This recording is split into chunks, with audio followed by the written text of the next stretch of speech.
Computer. Hi, welcome everybody. I'm Barry Kostrinsky. This is Artist Talk on Art. We are a 501c3. We've been around since 1975. Usually we'd be hosting in the Lower West Side currently we'd be at 12 West 12th Street.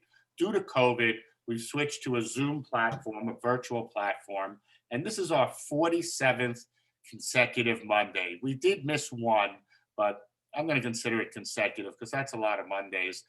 It's been a great experience. Today is a perfect example. We have 5 artists presenting from Tucson, Arizona. It's not in our budget to fly them in on the private jet. I use that myself.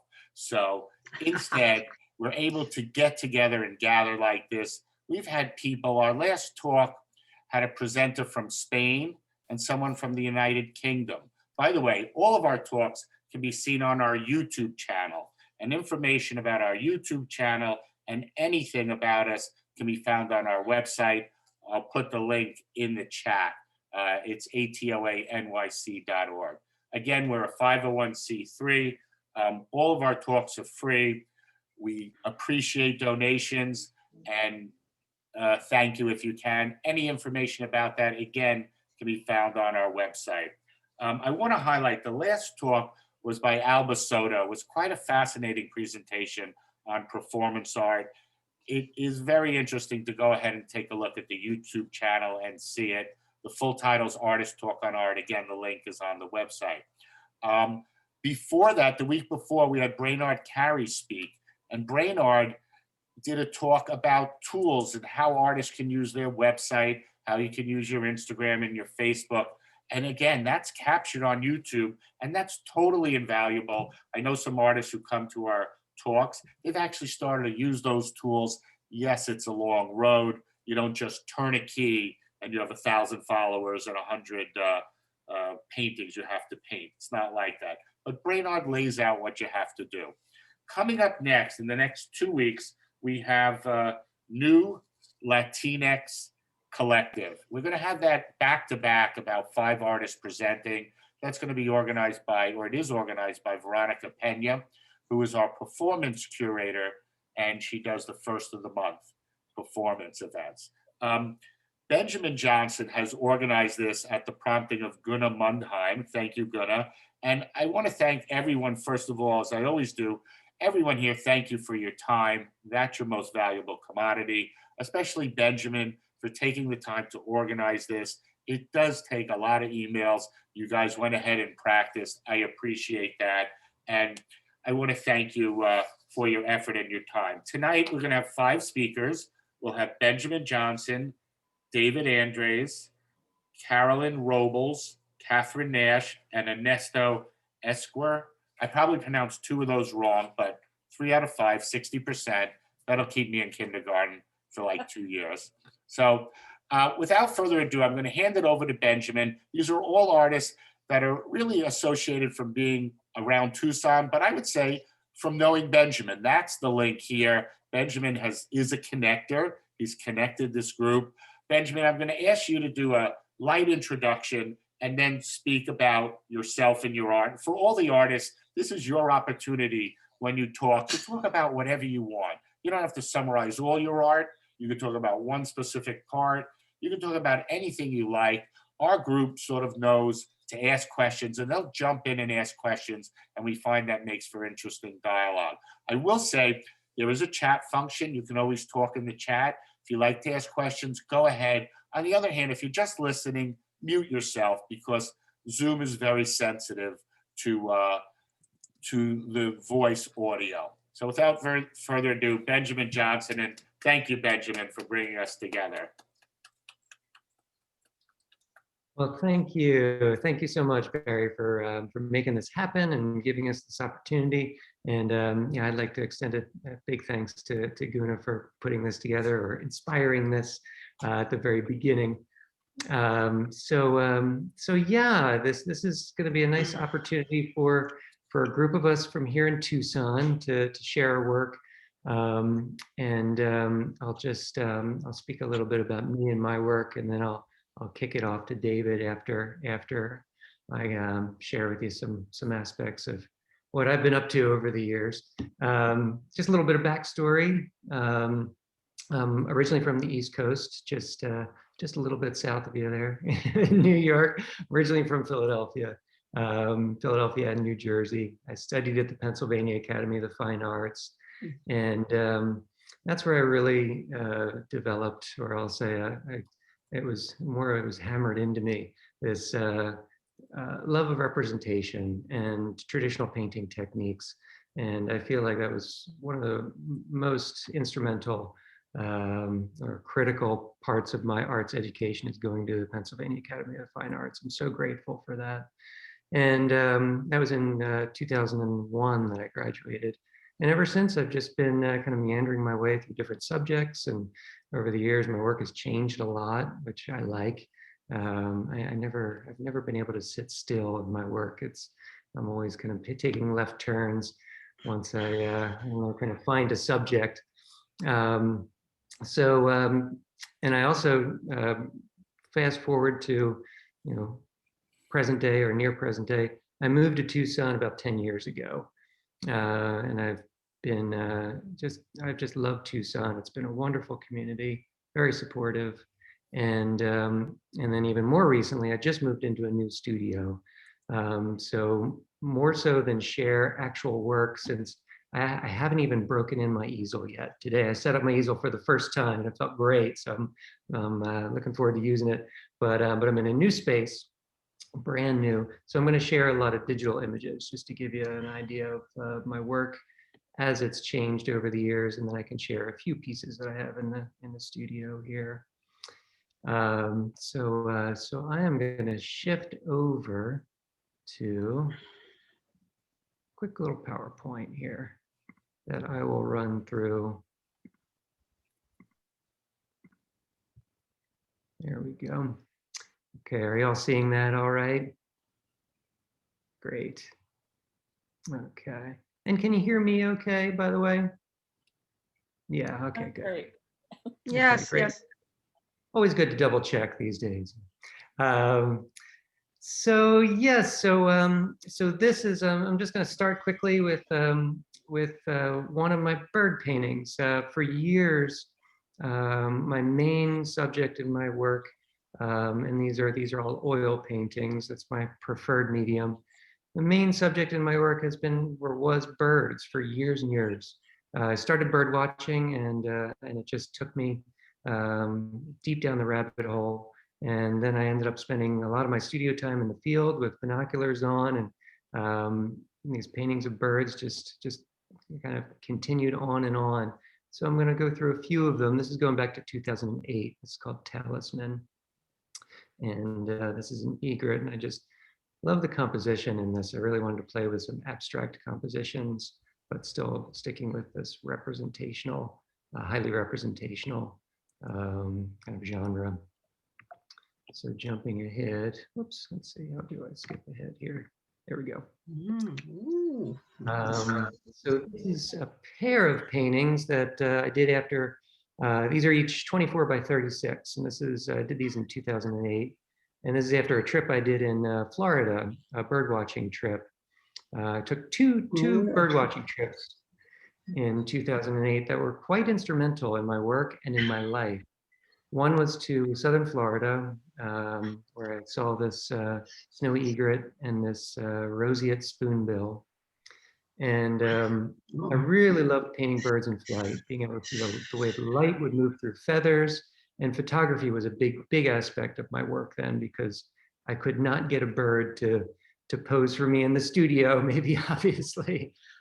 So I took a lot of photography, and then would kind of assemble little snippets of pictures into finished works. And the other trip that I took was right here to southeastern Arizona. Oh, this is another Florida bird before I'm jumping across to Arizona. This is a red-shouldered hawk. So these all came out of that trip to Florida, which was wonderful. This is a 30 by 40.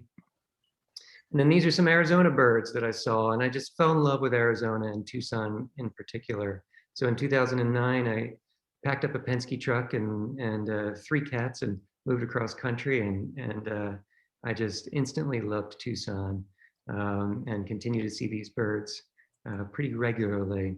So this is more of my work, kind of characteristic of that time. These are 2008, 2009. Got some other birds for other areas. Another area that's, or another location that's close to my heart is Martha's Vineyard. I've been visiting there for years. I show with the Field Gallery in Martha's Vineyard. So you'll see this landscape down this bottom corner. That's a spot I love, right along the beach at Quina, and I visit there every year. So I got really into painting landscapes as well. Birds shifted into landscapes. It's kind of going back and forth. This is 2010. This is a 15 by 30, and these are all oil paintings. I especially love misty, kind of mysterious, atmospheric landscapes. So I painted quite a few of these, and this is from Martha's Vineyard. Just a magical place. I love it there. Looking forward to being able to travel back. And I have not kept an eye on the time at all, Barry. So just jump in here with the hook if I go over. No, don't worry. I'll do it very casually. You just keep going. You're doing fine. Yeah, just give me a. So jumping around to regions here, I've got a sampler of just places I love that have inspired my work. Going from Martha's Vineyard, from one coast to another, essentially. This is a painting up top, the kind of triptych up top there is a 14-foot long triptych that I painted in 2018. It was a recent project. It was a science art collaborative project that I was involved in. It was an amazing experience. Worked with a scientist in the field, studying these freshwater springs. And this is in coastal Mexico, right along it's at the Sea of Cortez, near the Gulf of Colorado, Colorado River Gulf there. And this is one of those freshwater springs, the painting. It's 14 feet long, 3 feet high. I have it in my studio. I almost brought it out, but I didn't quite have the room to show it right. So we got the image here. But this project was amazing for me, and I did this painting. It was a great experience. And then I ventured into some videos, some time-lapse work that I could take up easily an hour talking about that. But the bottom images are essentially on the left, you'll see a photograph that was taken by a Norwegian explorer over 100 years ago. And the photograph on the right is exactly the same spot that I located in 2018. And I actually did a video, 24-hour time lapse of that location that's available on my website. You can see that. But I show these specifically because this is close to Tucson, just a little south of us. It's just such a magical place. And it really shaped me and got me thinking about place in a whole other way. And if I have time, I'd like to show a piece of my studio here that relates to this as well. So some more landscapes. These I stretched out a little bit in 2018, 2019. These are vineyard inspired paintings where I was playing with some more geometric forms and trying to push abstraction a little bit in my work, but in different ways. So I was playing with this kind of quilt pattern. I was actually inspired by a close friend of mine here in town. His name is Andy Burgess, and he used a lot of patterning in his work. And I love his work, and he's a dear friend. So I thought I'd explore a little bit myself, and it was a fun kind of venture into that. And then jumping quite a bit, right around that time, I was really interested in bringing in some of those geometric ideas with representational elements, and also bringing in some trompe l'oeil elements as well. So this is a painting. Everything's painted here, including that historic image of the Colossi of Memnon, which is in Egypt. And these paintings, this series is called Cataloguing Infinity. And I was really interested in, again, kind of combining abstract elements with highly representational oil painting, as well as some conceptual elements. And so the text in this painting is all derived from Percy Bysshe Shelley's Ozymandias, the original manuscript that that poem was written in. This is all the marginalia. I actually removed the poem. The poem in the original manuscript is exactly where this statue would be in the painting. And I painstakingly reproduced Percy Bysshe Shelley's handwriting, and all of this, all these mathematics are all the again, kind of the marginalia from that original poem. Essentially this piece is about how artwork and culture connect and sometimes collide and inform each other in very quiet and kind of hidden ways. So I'm just gonna jump ahead to another painting from this series. This is called I do want to say the obvious here. You have incredible painting skills. I mean, people just jumping in here would not know that these are, you know, they would assume some of them were photographs. That's obvious. But in the last piece and in this, when you combine that painting skill with sort of painting a photographic image and sort of tricking that and then throwing in another layering with poetry, I think it opens up the work. And it, you know, it's not just that you're putting it in a more modern context, but it really gives the viewer a sort of, you know, he's got to step back a little. He can't just say bird in the sky, beautiful, which by the way works on many levels, but these are doing something else, I would say, in a very, very good way. Well, thank you for that, Barry. Yeah, it's exactly what you just said that I was after. It was playing with kind of all the qualities that oil paint can bring forth, the actual texture of the paint, but also this illusion of the inherent illusion in representational painting. And I really wanted to see how I could push that, but also combine it with very flat elements so that it would be even more exaggerated. So yeah, thank you for that observation. It's great to hear. Yeah, and with this painting, this is one of my favorites, one of my personal favorites. Again, I could probably talk for hours about the story here, but I'm bringing in various elements, including historic photographs, and everything is painted here. You know, from this historic photograph to this etching that is a 16th century Polish etching. And then this still life at the bottom that was right in my studio. So in a way, this was a way for me to kind of reach far out and far back through time. And with this little still life of this lemon in my studio, it was a way to bring it all into this particular moment that I was having while I was working on this piece. And again, many stories in these, but in the interest of time, I'm gonna skip ahead. So some other paintings from this series, these are a little smaller. Oh, the ones previous were 3 foot by 4 foot, just to give you an idea of the size. These are 24 inches square, 2 foot square each.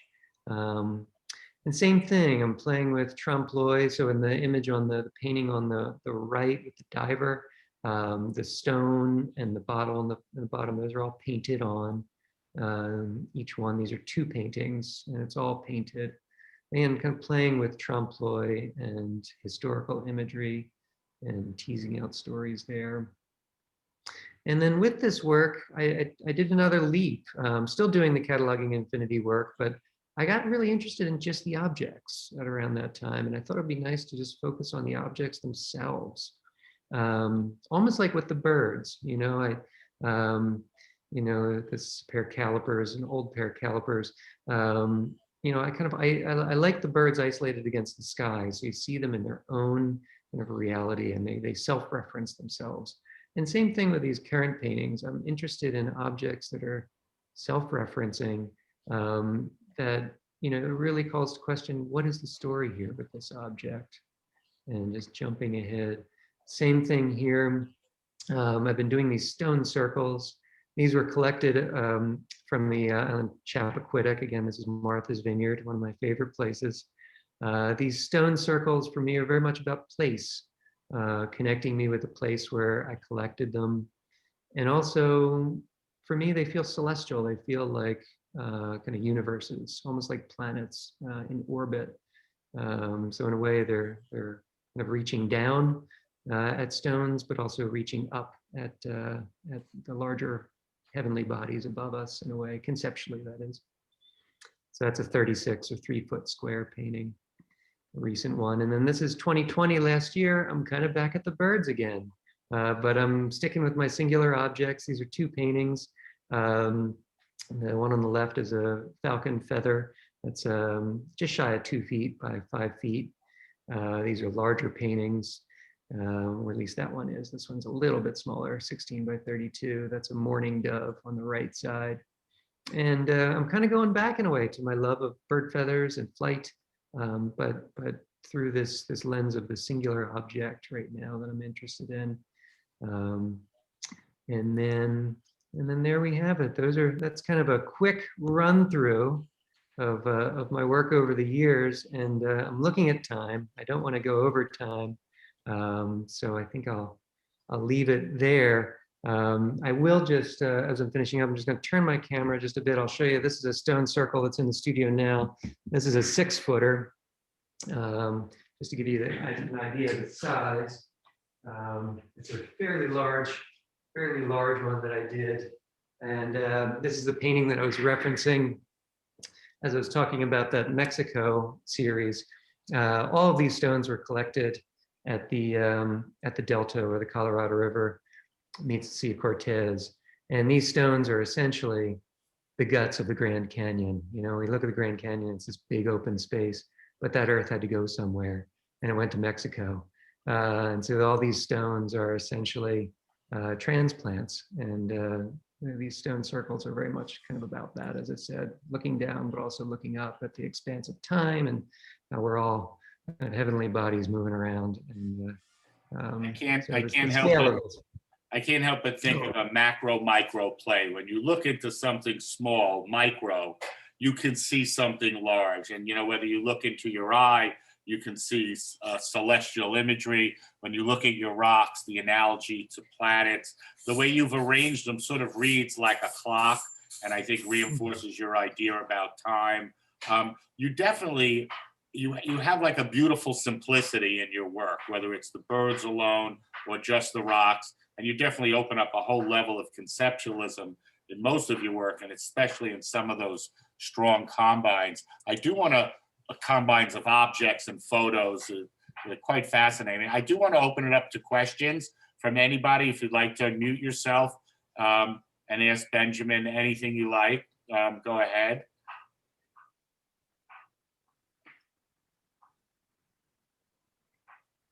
And I'll ask a question, even though Ben's here.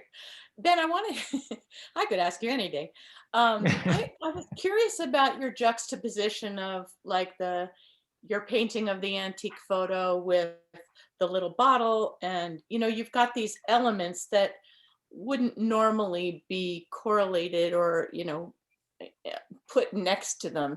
So are you making a narrative that is just submerged, that we just don't know and we can make it up ourselves, or do you have your own little story in mind, or both? Yeah, it's the both answer. Yeah, it's, you know, as they develop, in a way, I've always arranged objects in my studio. I've always loved that. You know, I always have little shelves of things where I, you know, kind of, I don't know, in a way, kind of do a live collage in my studio. So these paintings kind of came out of that. I was looking at one of my shelves one day and I thought, goodness, I love how these objects are interacting. So I certainly have my own story that I love to frequently share, but I love the other interpretations that come. So I hesitate to share too much about some of them because I've loved the other narratives that have been shared with me. So I also don't want to squash those before they can even grow in the viewer's mind. So it's an interesting aspect. Say that again. I said, you will not divulge. I will happily divulge, but in a way, I kind of want the viewer's story, if there is one, that to bubble up first before I start, you know, covering or papering it over with my story. And yeah, Ben, I was going both. to ask about your landscapes, which I find quite lovely. You started off by doing those few landscapes that you showed that seemed to touch misty, and then you Mhm. moved into a few landscapes that seemed rather, as I had said, I'll use the term empty and a little lonely in comparison to the earlier ones. How come you went from such a beautiful misty evolution of landscape to something so stark? That's a really good question. You know, in the landscapes that were much more geometric, I was interested in playing with geometric forms, and I think that experimentation just brought about exactly what you described, more of a stark feeling. And you know, it's funny as a painter, I feel like there's something about exploring new territory that's just so appealing. And I feel like all the paintings that I've done, it's always territory I can go back to, but I'm always trying to explore other areas as well. So Sure. in a way, it was just an exploration of a different kind of a feeling. But yeah, I see many more misty landscapes in my future as well. I So was going to ask you if that was calling back to you. definitely, yeah. I tend to circle around, and you know, it's all. I never really know where I'm going in the studio, which I don't know, might sound a little bit frightening, but Oh, I find that's a line we hear often. But you obviously know where you're going on some deep level. All your work is connected. I want to point out, Eloisa Pomfret says, beautiful work. And I think we all agree, it really is. Regina Silvers, I love the way the bird feathers evolved from the earlier painting. So there's that sort of connected if you seem to go detail focused and become a little minimal along the way. Frank Beeler mentioned beautiful works. Thanks for sharing. It's so interesting how the rocks, how that was in the Grand Canyon. It landed in other parts of the country, and you seem to be talking about interconnections. You make a great, also, Sebastian Mundheim says, Ben, Oxmandius and the humility of careful paintings. There's so much God in your details. What a beautiful thought. Very nicely said. Yes, God is in the details, and nature is in the details as well. So beautiful. Laura Montalor says, your work is serene and has great clarity. Thank you for sharing with us all. I'll take one more question and then we'll move along. Anybody, go ahead. I see a hand from Sandra. Yeah, I'm wondering if you would be willing to divulge if there is any historical or biblical reference in your choosing 12 stones in the number 12. Yeah. You know, the number 12, I've painted a number of stone circles that have 12 stones in them. And Barry, you touched on this earlier. It's hinting at a number of different things. It's hinting at cycles, thinking about, you know, the 12 months of the year, also thinking about the clock, and without being too overt, it is a reference to time. And there's a number of connections to the number 12 that I'm tapping into. I have painted other numbers, like the one behind me has 20 stones, so I'm not stuck to 12, but it's a reoccurring number for me. And I'll say the main reference is about time and cycles and kind of returning. I wrote and painted about Jacob's 12 sons, the 12 tribes. And that's a painting? No, that's I did artwork painting and wrote a poem about the 12 tribes of Israel, which are the 12 sons of Jacob. I mean, that's the earliest reference I know of to the number 12. So, That's wonderful. Well, this kind of gets back to what Catherine was asking in a way. Like, this is exactly the kind of connection I love. This is exactly it. You know, that wasn't on my mind making these works, but just you bringing that up this to me is what painting is about. It's about making those connections that even the artist can't fully contain within themselves or know. That's So true. thank Sure. you for sharing that. That's really beautiful. Wonderful work. Thank you. Sometimes you wonder about art that has, like take Richard Prince's joke paintings. Once you get the joke, can you look at the painting anymore? It sort of loses something. You can't revisit it. Johns and Rauschenberg, when they were at Black Mountain, they did an interesting performance. They had 4 performers on stage. I've mentioned this story before, but it's a great one. They did not talk about what they were going to do. They went ahead, they all did random acts. Later, they asked the people in the audience what they saw. Everybody had put together a different narrative for what happened. And so that's the beauty in your work. You open up a doorway, a gateway, and the viewer can take many different paths. It's always going to be relative to the viewer, but you've sort of, you've sparked the fire. You've sort of lit it. And I just want to say, bravo, that was beautiful work. This is where we clap. Yeah. Claps and Thank you snaps. so much. Thank you, Benjamin. And I just want to add, I would imagine you have to be a meditator. I was going to ask you, what is it in your personal life? If you look at Van Gogh, he painted like that. That's his personality coming out. Tell us something about your personality that's coming out in this serene, focused work. Are you a regular meditator? Do you find it's better to beat children every morning and that makes you in this paint like this? No, I mean, poor children. That's a great question. I feel like that's a great question for every artist. I feel like for me, the studio is the place for me to enact or inhabit my best self, or the self that I aspire to take out into the world. So I mean, it may sound slightly cliche, but in a way, painting feels like its own meditation. I am a meditator, but painting feels like it's a whole other level of meditation. Especially the more detail I get, it feels like, if I work on a very detailed painting, I could be staring at one of these stones for 8 hours straight. And there's something about that.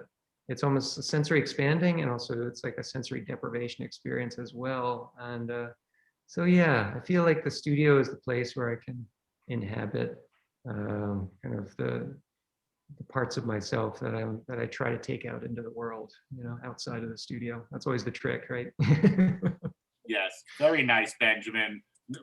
Very interesting, and also you're very verbal. I think you elucidated the works very nicely. We're going to move to David Andres. David, welcome. And this is your time. Share about yourself, anything you like, David. I will just remind everybody, this is Artist Talk on Art. We're a 501c3. We do this every Monday. You can chat in the chat, and as well, if you'd like to ask questions at any time, go ahead. If you're just listening, please mute yourself because we can hear background sounds and noises. But David, welcome, and tell us a little bit about yourself. Thank you, Barry. Thank you, Ben. And it's interesting because Ben, Catherine, and I sit on different boards in the community and related to art advisory. And Ernesto works with me out at Pima Community College. I direct a gallery at Pima Community College, and as well as teach printmaking and gallery and museum studies. And primarily my job there is about directing an art gallery. That's our only professional gallery on 5 campuses.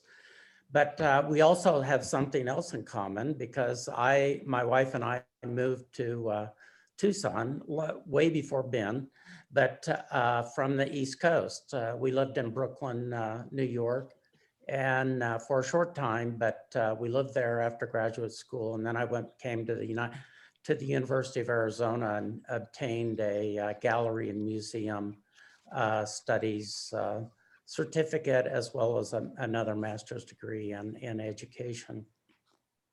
My work also relates in some ways to Ben's, because it is, most of my work anyway is taken from my experiences of scuba diving and sailing on the Sea of Cortez, which is a large Gulf of California for people on the West Coast, I mean on the East Coast more, but years ago, I went in with a partner and obtained a large sailing boat so that we could actually sail up and down the coast of the Sea of Cortez and Baja California, which is probably one of the most pristine coastlines in this area of the world. It's also, the Sea of Cortez is an incredible dive spot. And I started doing underwater photography, and just as a sport, but it started influencing my artwork. And even though my artwork may start with the underwater photography, it takes a divergence and works into my earlier work of abstraction.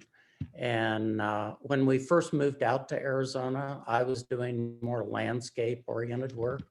And I did artist in residence around like Catherine Nash, who's going to be talking after me. We both worked for the Arizona Commission of the Arts out of Phoenix, Arizona, which puts artists typically with MFA degrees in schools to teach for you know, anywhere from 2 weeks to up to 6 months.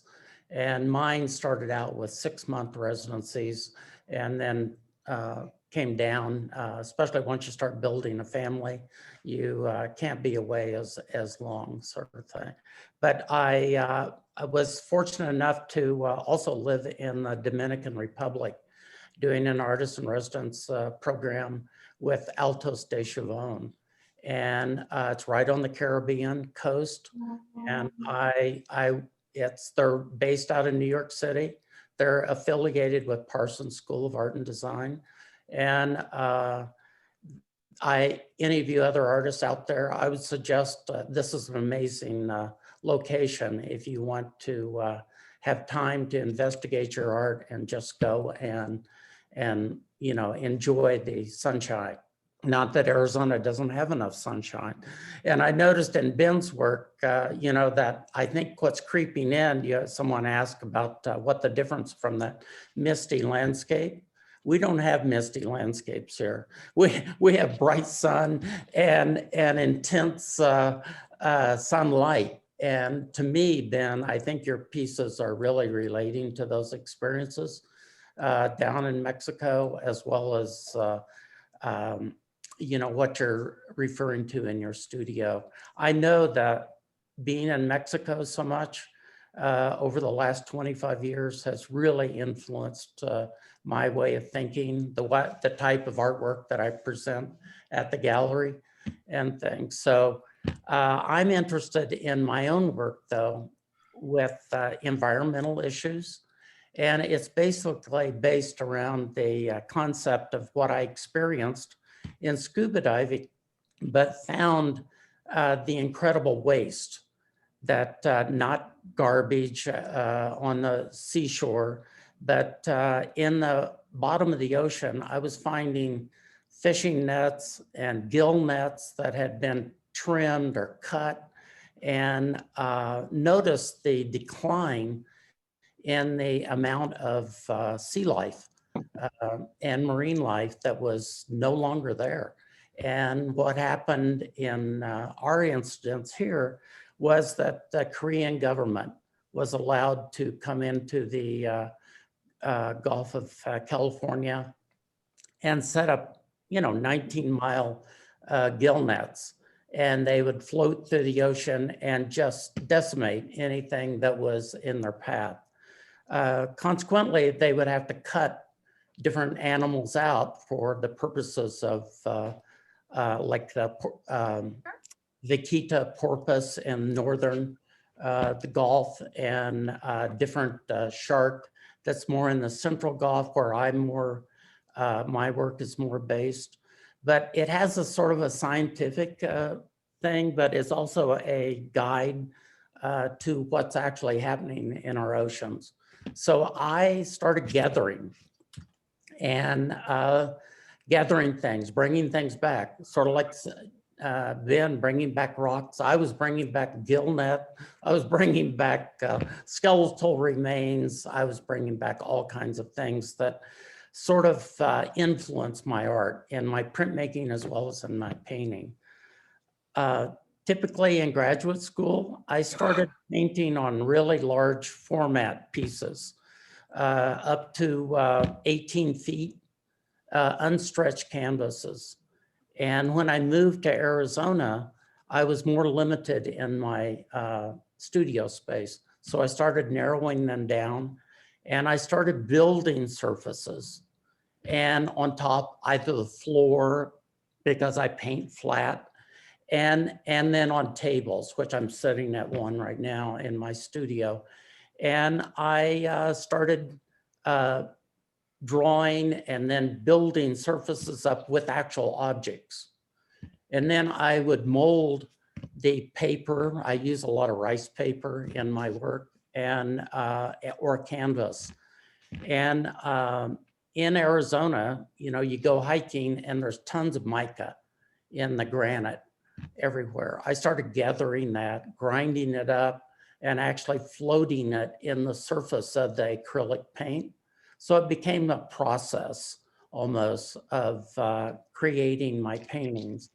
And in recent, starting in 2018, I started working directly on mica sheets that I found from a mine in Tennessee, one of the only mica mines left in existence in North America.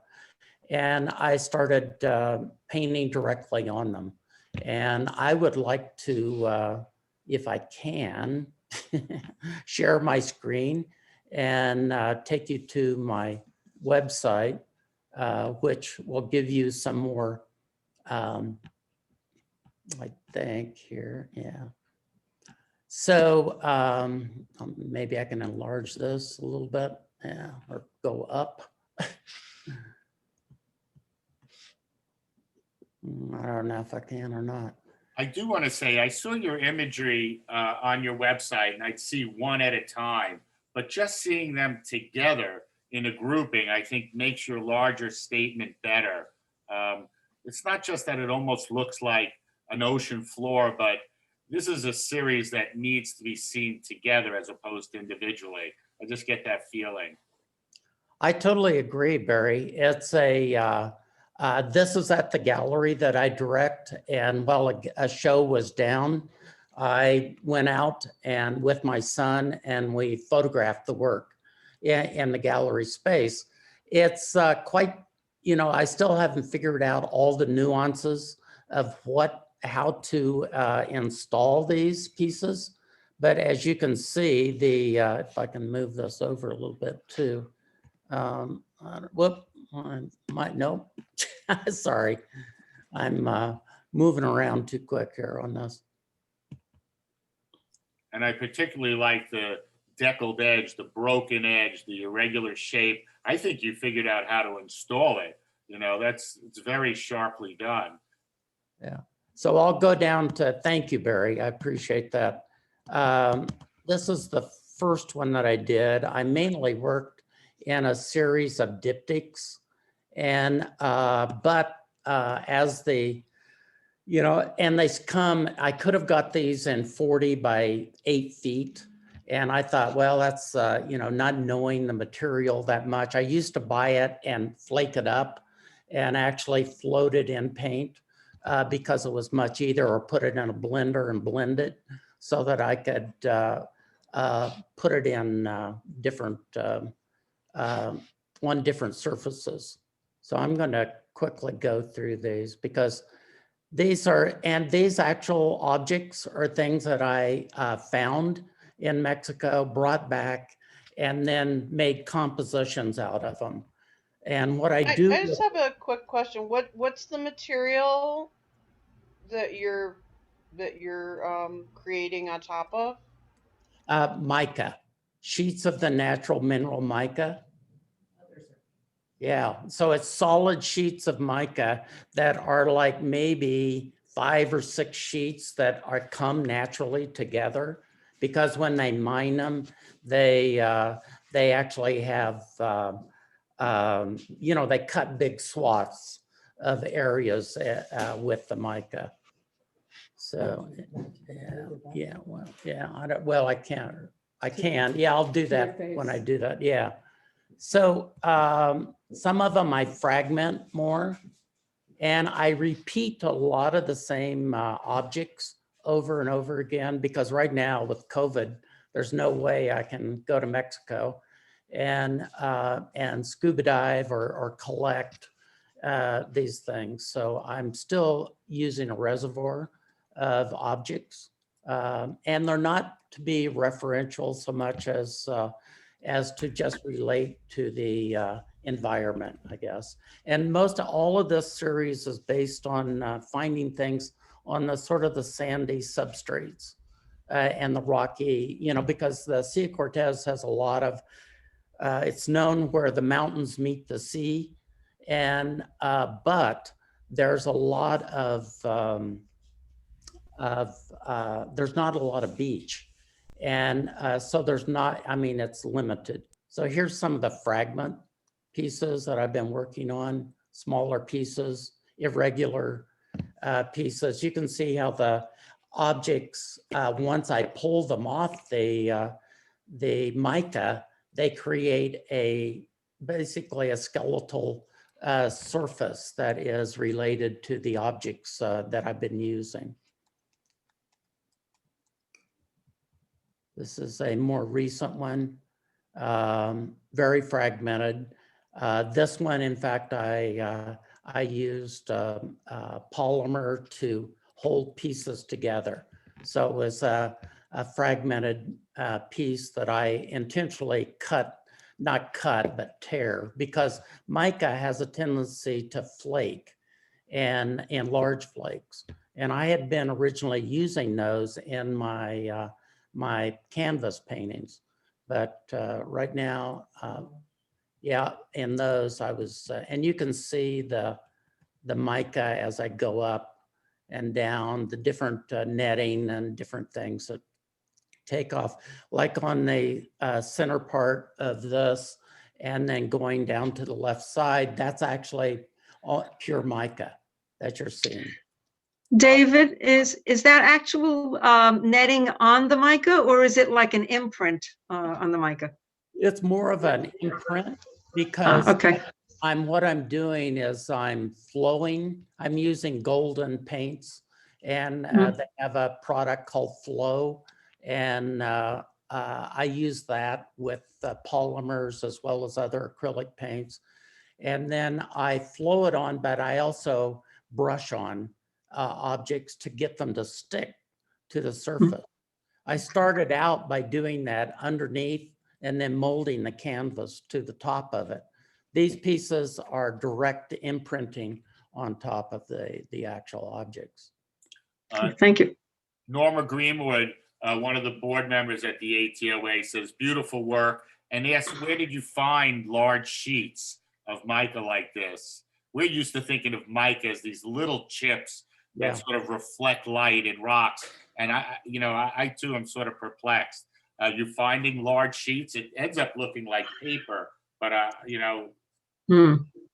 Very, very much, Barry. I actually, Tucson's sort of fortunate. Every year, except for this year, for the last 60 years, I guess, there's a international gem and mineral show. And I just happened on to a booth that was selling smaller pieces of mica. And I said, can you get this larger? This is really, I've been using this in my work, gathering it in the desert and up on the mountains. Can I get this in larger format? And they said, sure, we can sell it to you in 8-foot sections. And I said, well, that might be too big. But so I had them ship me a shipment of basically 40-inch squares, and then I fragmented them to work with them. So, David, I like what you said earlier, how the landscape, sort of inspires you and influences you. I think of Diebenkorn, it was critical when he went out west, the colors influenced him, and so did the land. I'm a plein air painter, usually in the East Coast around New York. I once went up to Maine. It is a different color. The rocks are different. To what Benjamin said, when you hone in and you look at the details, you see a complexity of things that, and a uniqueness. And I think you're getting at that too.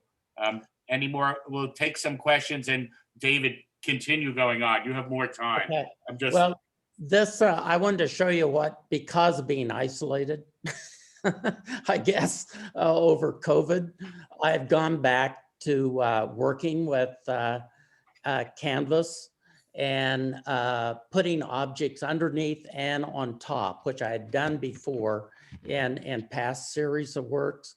But these are like a magnification of micro, macro, type of imagery of the gill netting and different colorations. And I apologize about the photography. I just this last week took these with my cell phone, so they're not too high quality. And but these are like, this painting is 48 by 95 inches. And it's canvas. You can see the different layers. I'm really interested in the layering process, not only in my artwork, but in my photography when I do them.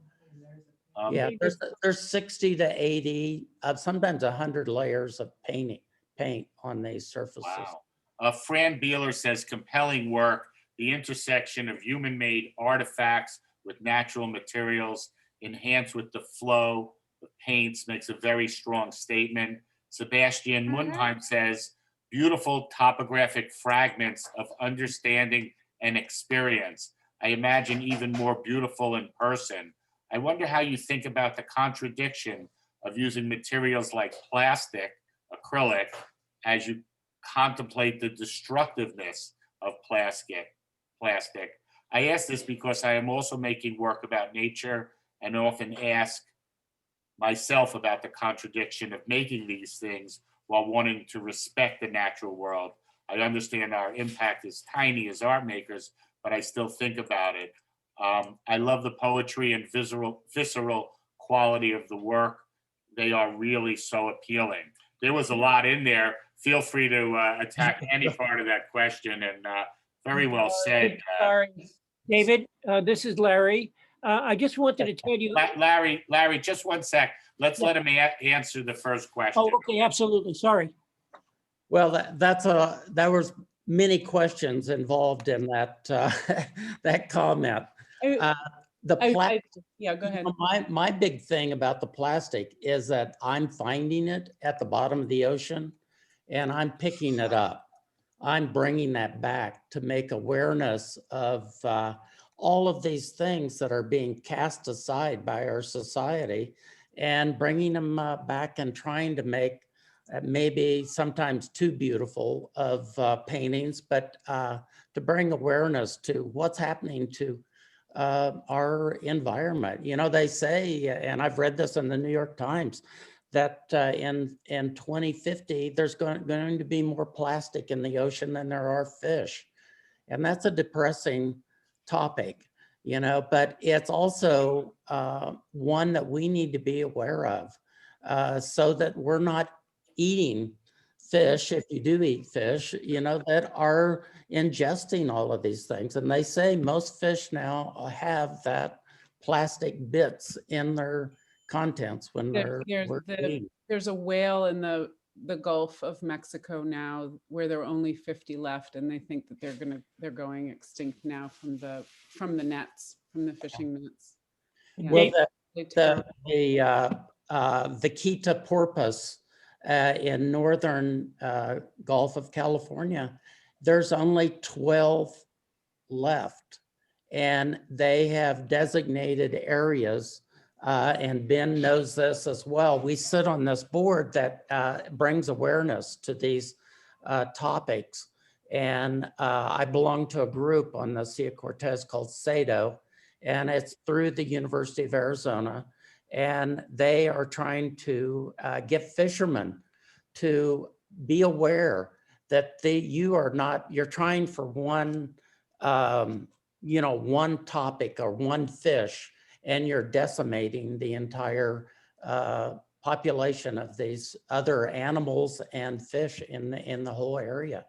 It's quite depressing sometimes, but I find it worthwhile. I find this whole topic something that I've been working on it for the last about 15 years in different ways, and you're seeing just the end results of David, I will say they find the plastic also inside us humans as well, Exactly. because we ingest it. I have to point out this image you have up here. Maybe it's just my read, but when I see the red and the pink, I almost think of human flesh. And so this image almost takes on another meaning to me. And the circles can read as cells in a body. So I think it's great when you dive into the micro, you blow it up, and it can read very differently. We'll take one more question, if that's okay, David, and then we'll move on. Can I ask David a quick question? Sure, Larry. David, first off, I love your work. I too am a scuba diver, and I've dove in many, many different parts of the world. And I concur on the destruction of both the fish and the coral from all over the world. Mm-hmm. I do want to make just a personal observation. I love your regularity of your presentation on the walls. I think it's far more compelling than seeing of course, a standard rectangular piece. Your eye wants to follow the shapes around, and really, it caught me. I wanted to get in as close as I possibly can to digest the visual. If that's an observation, that's one I just think is really wonderful for me, to be able to see the irregularity. It sort of reminded me of, I know this is going to sound strange, but the Dead Sea Scrolls, if you've ever seen them, the irregularity of the pieces. You want to go up and you just want to look at all of the edges to try and capture as much as you can. And that's what I did with your imagery. It was a very nice presentation, David. I do want to say, Audrey, we'll come to your question in a sec.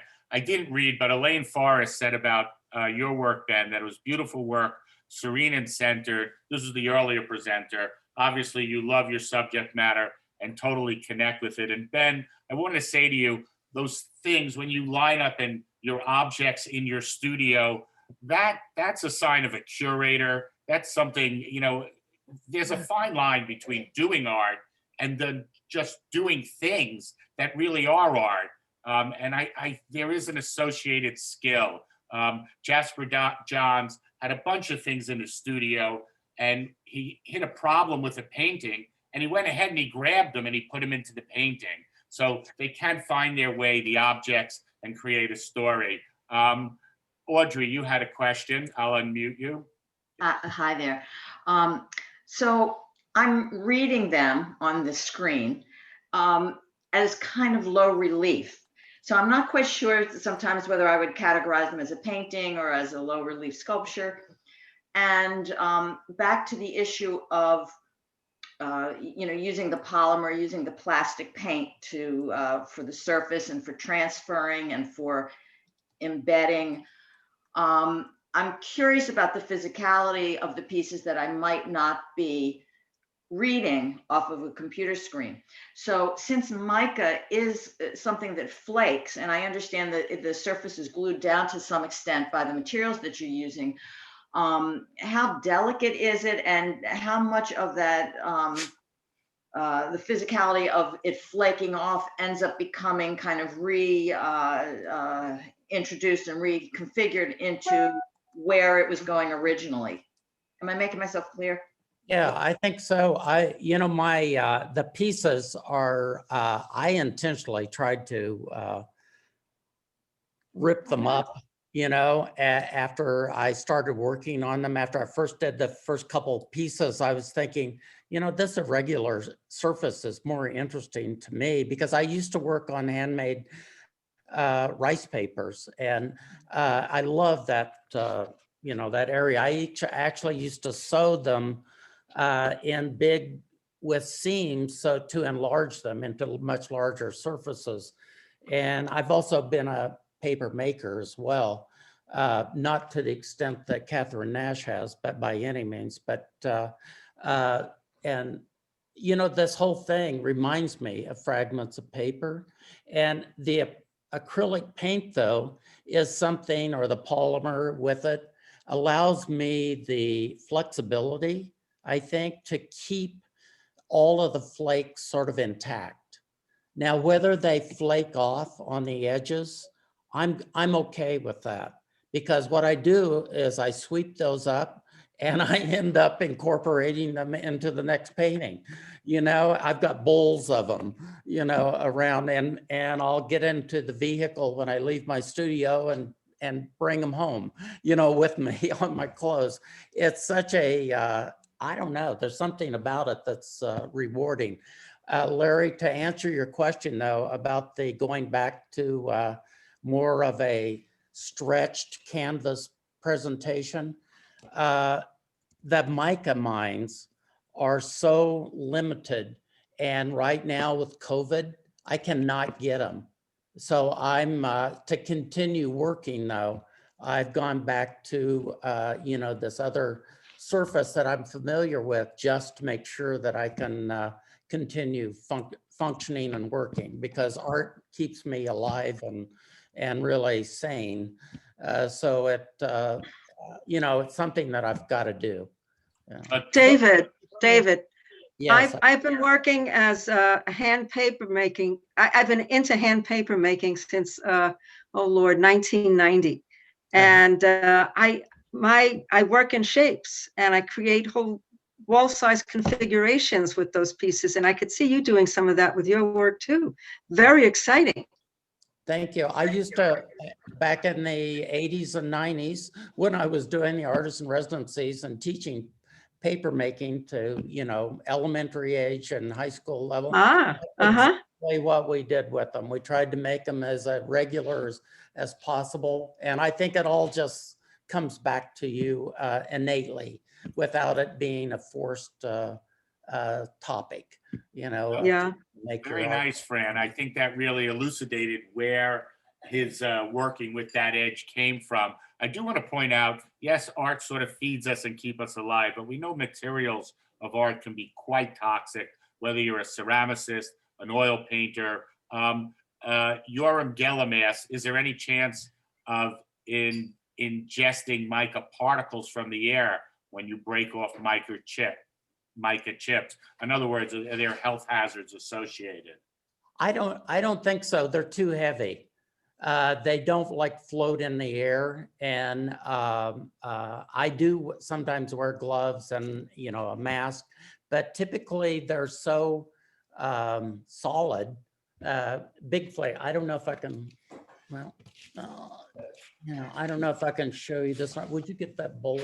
Yeah. My wife is here and she's assisting me. So it's great. Not that one, but yeah. So I don't know if you can see this or not, but you can see the back of it has this, this is normal, what mica looks like. And you can see the thinness of it.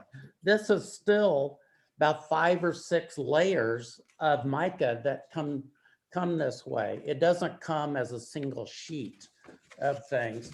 So, and fragments of it, are obviously very translucent, and but they're heavy enough that they don't go up into the air when you break them up and things. And one thing about it with acrylic paint, it settles everything down to me. I don't use oil because of the drying time. And these things take anywhere from a month to 2 months to complete.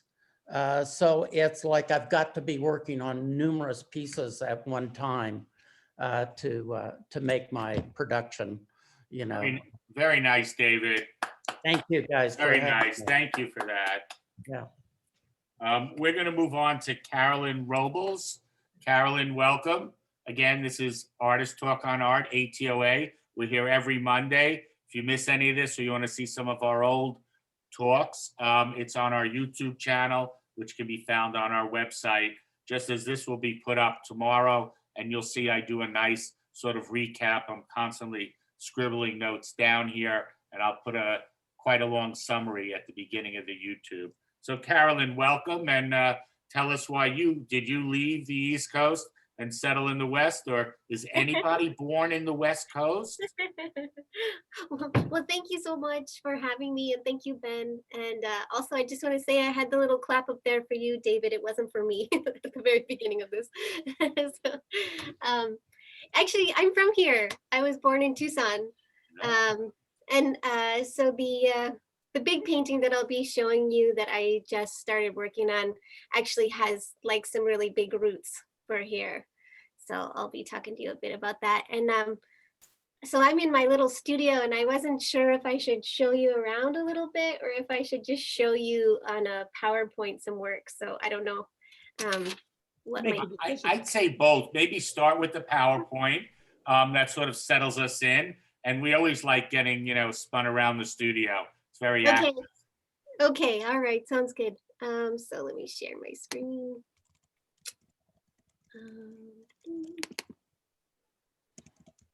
So I have a couple of things open. What do I want to talk about first? Okay. So I had seen that somebody put up a post on Instagram. Oh, I need to move this over, like that. There we go.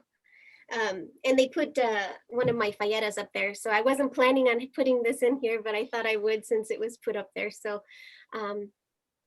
I can start by saying that I grew up here, but then after I got my undergraduate, I moved to Europe. So I lived in Europe for 5 years, and it was there that I discovered pastels and really fell in love with pastels. So these falletas are from living in Spain. So I really got into doing these ladies and all their costumes and everything. It was just so beautiful. So that's what those are from. And then when I was thinking about what to talk about, because it's so hard to talk about our own work, isn't it?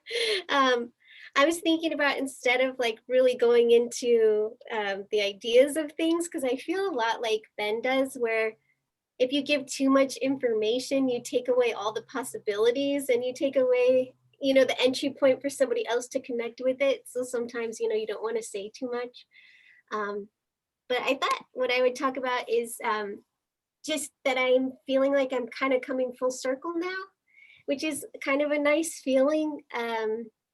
And trying to come back to listening to my own voice and kind of honoring my own voice. So I feel like I had a lot of connections with Ben and the way he was talking about the connections and all that stuff. And then also with David, and he was talking about all the environmental things. I do that as well. But I wanted to start really early by just saying my mom is an artist. So I grew up around it. And I think that's why I do what I do and want to tell stories. Because when she was doing her work, I was just a little girl watching her. And there was one particular drawing that I remember so vividly that kind of made this whole thing just kind of spark and come to life for me. And she was doing an applied design degree. And so she did this pastel drawing, and it was of a little baby looking in a mirror and seeing a little boy, and then a little boy looking in a mirror and seeing a teenager, and this whole thing. And it was this whole story, and it just kind of came to life in front of my eyes, and I felt it, and I knew it was going on, and I was just a little girl. And I remember thinking, wow, that's magic. That is magic. And there was something about using the representational voice that helps that magic come to life that I felt. For me, it was magic. Also, just to see, wow, somebody can actually do that and make this thing on this piece of paper come to life. So that'll tell you a little bit about why I really work to do more representational stuff. I think it's just kind of in me. And this was a piece I did first thing when I got to graduate school. And it was about being able to listen to your own intuition. I never finished it, but I just thought, oh, I'll put it here so I can kind of talk about my own sort of struggles with hearing so many voices and maybe giving too much weight to them instead of our own as artists. And I don't know if this is more so because I'm female and people feel like they can tell you what you need to be doing and how to do it, and you know what kind of artist you need to be and all that kind of stuff. So it always feels like you're being pulled in all these different directions. So I'm finally just coming to this point where I'm realizing I need to follow my own voice and not listen to those voices anymore. It's taken a long time, but I feel like I'm finally there. So in graduate school, I was doing things like this, where I was trying to play with narrative and symbolism and just telling a story. So these look a little scrawny. I don't know if I should do it. Will I lose you all if I do this? Oh. What graduate school did you go to, Carolyn? Can you see the whole picture? Are you seeing, what do you see? Oops. Okay, this is not working for me, sorry. So I went to Laguna College of Art and Design. So it was after I lived in Europe. I came back to the States and lived in Laguna. And actually, you know, while I was in Europe, I found something really interesting. It was when I really started to think about our connection with nature and the environment. And I think it happened for a couple of reasons. One was because there was so much more walking. So you're just out in nature and walking around more and able to kind of hear your own voice. And I feel like also it helped that I didn't speak the language, because I was kind of trapped in my own little world and just listening to what was going on inside, and also with nature and that sort of connection that I was having with nature, because I couldn't really connect with as many people at that time. So even though I was learning languages, but I wasn't very good at them. But yeah, so. I do want to ask you, seeing such beautiful, realistic work, you know, when you showed the first ones, you know, I thought of Vermeer because of the costume, just something about it. When I look at the one in the middle, I think of some other. I want to ask you, what are the artists from art history that you respect, or that inspire you, or that you would like to be, you know, considered a part of the historical line? You know, one that I really, really love is Mucha. I absolutely adore Mucha. And actually, I really love the Slav epic, those like giant works that he did celebrating the Slavic people. That's kind of like this cornerstone that I feel I'm reaching towards. You know, someday I want to be like that. I would say that's probably my highest goal.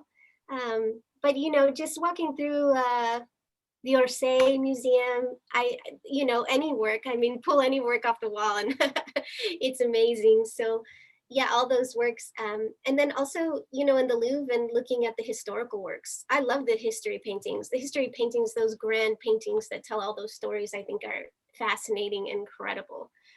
So yeah, just lots of genres, I guess, but definitely representational, and it's more sort of classical, but trying to talk about contemporary stuff now, you know.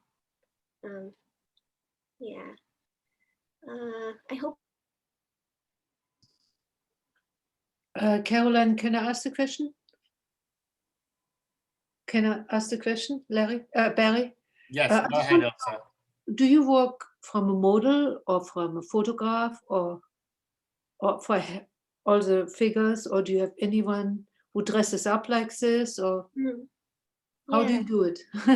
Yeah. So, oh shoot, it just told me my internet connection is unstable. Hopefully I don't get lost. I used to work from life a lot, you know, in school and stuff. That's pretty much all you do. And then later on, when I was like trying to do these works, these more sort of realized places and stuff where you kind of move things together and you're kind of combining things together. I started taking photographs, and then what I do often is I put things together in Photoshop. And so I create my compositions in Photoshop, and I'm not that great at photography or Photoshop. So it's a good thing that I need to paint them to kind of bring them to a different place. Cause yeah, I'll show you the way that I do it. But a lot of times it's people I know, like friends or, you know, classmates, peers. Sometimes it's models. And yeah, so I have a big photo shoot. A lot of times I take like hundreds and hundreds of pictures, and I'm just lucky that people want to play with me and do those things, because it takes a long time, and you know, I dress them up and do all kinds of stuff with all these different ideas. And Carolyn, these are all oil paintings? Yeah, these are all oils right here. Yeah, and 27 by like 36 or 27 by 40 is maybe the size of this one on the left. And then I have this one in the middle, which is called Savior. This one is called Spring. And it's, I wanted to do this whole series. Well, you know, I told you I like Muka, and he has a lot of these sorts of things with the seasons. And so when I got to graduate school, that was one of the big things. I was so excited. I wanted to do these seasons, and I was only able to get through 2 of them before the teachers told me, no, you got to do something else. Don't do that. So anyways, I had 2 of them done, and maybe someday I'll get back to the others. But so this one is spring over here. This one's fall here, and they had to do with renewable energy. So they each kind of correlate to a renewable resource. I do want to say, you made an important point earlier.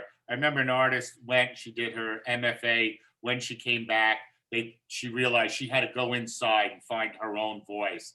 That was one point. The other point, you know, we let it go by, but yes, the male-dominated world of 20 years ago in art schools definitely directed and told artists what to do. It's really no different. I spoke to a professor at RISD who had come over from Europe, a photographer, and she complained to me that RISD was trying to influence her photography. So there is a problem in general with men telling women what to do in the arts, but there's a whole nother problem with institutions trying to shape artists.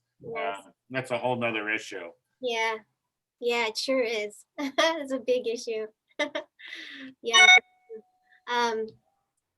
Yeah, so for these ones, this middle one was, I think it was, you know, after seeing the Pietà, and then just, it was kind of running around in my mind. And just one day I wrote on a piece of paper, and it said, the savior we seek is within us. So sometimes it's just like a little idea like that I just need to get out somehow. Other times it's like a big thing, and it has lots of layers and all sorts of fun stuff to play with. So that was back then. And then here's another one, which was trying to have a little bit more of a sense of humor, which is hard sometimes, but you know, it was fun to kind of play with. So this is freedom of worship. And it reminds me of Rockwell's painting. It is. So it was a modern take on Rockwell's freedom of worship. That's exactly what it is. Yeah. And so these were my peers. So these were the fellow art students that I had posed for me. So that was beautifully done. What's that? You said beautifully done. Oh, thank you. There's a great Muka story that I want to share at the end of your presentation. Oh, great. Awesome. So we'll just zip through here a little bit. So the one on the left was one of my students. So he's a doctor, that's Sandy. We used to work together for a long time, and he was just great. What a good friend he was. But so when I do portraits, I also like to tell a story. So this has its own sort of narrative in it as well. And you can see when I work with somebody, I usually work side by side with them, and we work on the same project. So at this time, we were working on a portrait of his wife, which you see down here. This was my drawing that I was doing in the picture of his wife, and he's working on his wife here. And what was cool was over the course of teaching him, he did portraits of his entire family. And so now they're just lining his hallway. So it's really cool.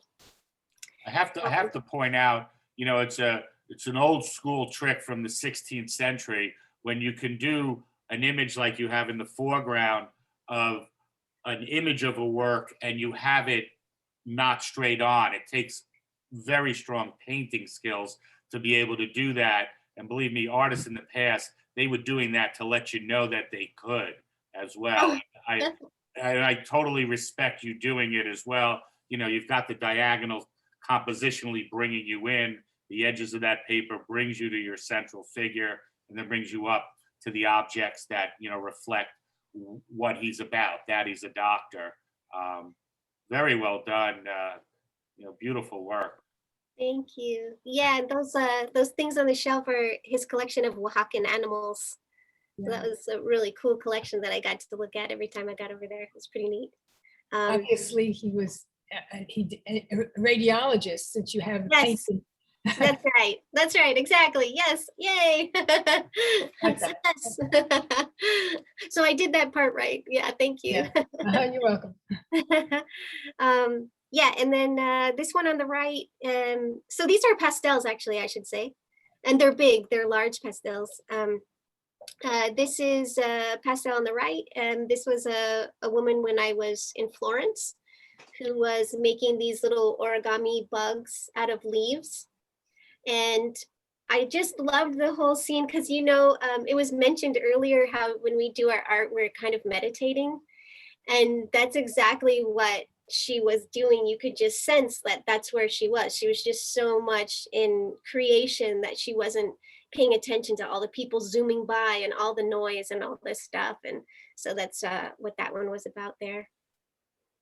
And then just playing with story, but even with pencil drawings and stuff, and just layering things, playing with what you can say with animals and people and the different parts of us. So the one on the right is called Letting Go. And then the one on the left is called Adventures. Beautiful work, beautiful work. Thank you. And then I did a show in 2019, which was called Nos Sumos in Hac Unum, which means we are in this together. And so I really wanted to highlight people that I admire and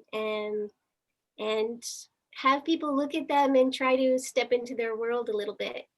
So I also wanted to play a lot with color. I don't know if you all know the illustrator Bob Peak. Sure. I really love his work so much. I love the way that he used color in design. So I was looking at a lot of his work when I started doing these really colorful ones. Like I thought, gosh, you know, I need to get out of this neutral sort of palette and put more color in. So I started playing a bit more. Carolyn, I'll go to your website. I'll send you an article on Bob Peak about how he drew. Oh, great. That's fantastic. Yeah, thank you. You know, he was influenced by Mucha. Oh, I didn't know that. Hard lines. Oh, interesting. That's really interesting. Yeah, so this is my friend Pamela, and she's actually here. Thank you for being here, Pamela, for moral support. So she's here on the line. And so this is called The Call of the Mantis. And so this is about a particular time in her life and a lot of things that happened. And then this one is Zaira, who lives here in Tucson. And this one, it's about her brother who was deported back to Mexico and shortly after he was killed. And the heart that she is holding is his ashes are inside that heart. I will say, you mentioned that you wanted to bring out the respect and the honor of the people and bring you into their world. We had photographers who worked in the inner city in New York City, and they were in Cuba and different places. And they wanted to do just that so that other people could see these people and see them in a different way, because often the media presents people in a bad light, and they wanted to show these people as being very rich internally, being very proud. And I think you definitely do that in both of these images, you know, and I think that's sort of important to do. Artists often reshape our visual images so we unlearn what mass culture has taught us. Oh, I love that. Thank you. I would love to be a part of that. For sure. Yeah, so here's a couple more. The one on the left is called From the Temple of the Musician. This is a local musician. His name is Ray. And then the one on the right is Gazelle. She's one of my students, and this is called On the Wings of a Poet. And so, you know, a lot of it ties back into them, to talk about them and some parts of their background and, you know, what they're exploring in their own art as well.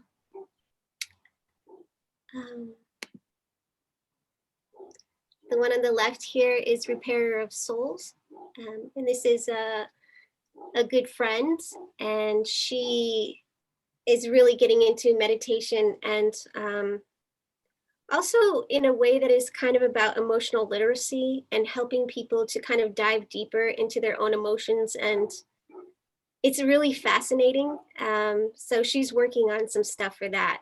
And I wanted to put these on the same page because I have the bones here. So, you know, what a crazy time we live in. While there's all these animals going extinct and things are changing so rapidly. So this is about endangered and extinct species as well.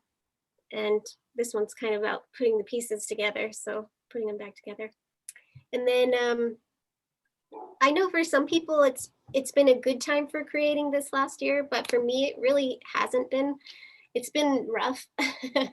So I haven't done that much of my own stuff. I have still been teaching, but I haven't been able to do that much of my own stuff. I have been able to go online and attend some of the drawing groups where you have a model and you all draw from a model.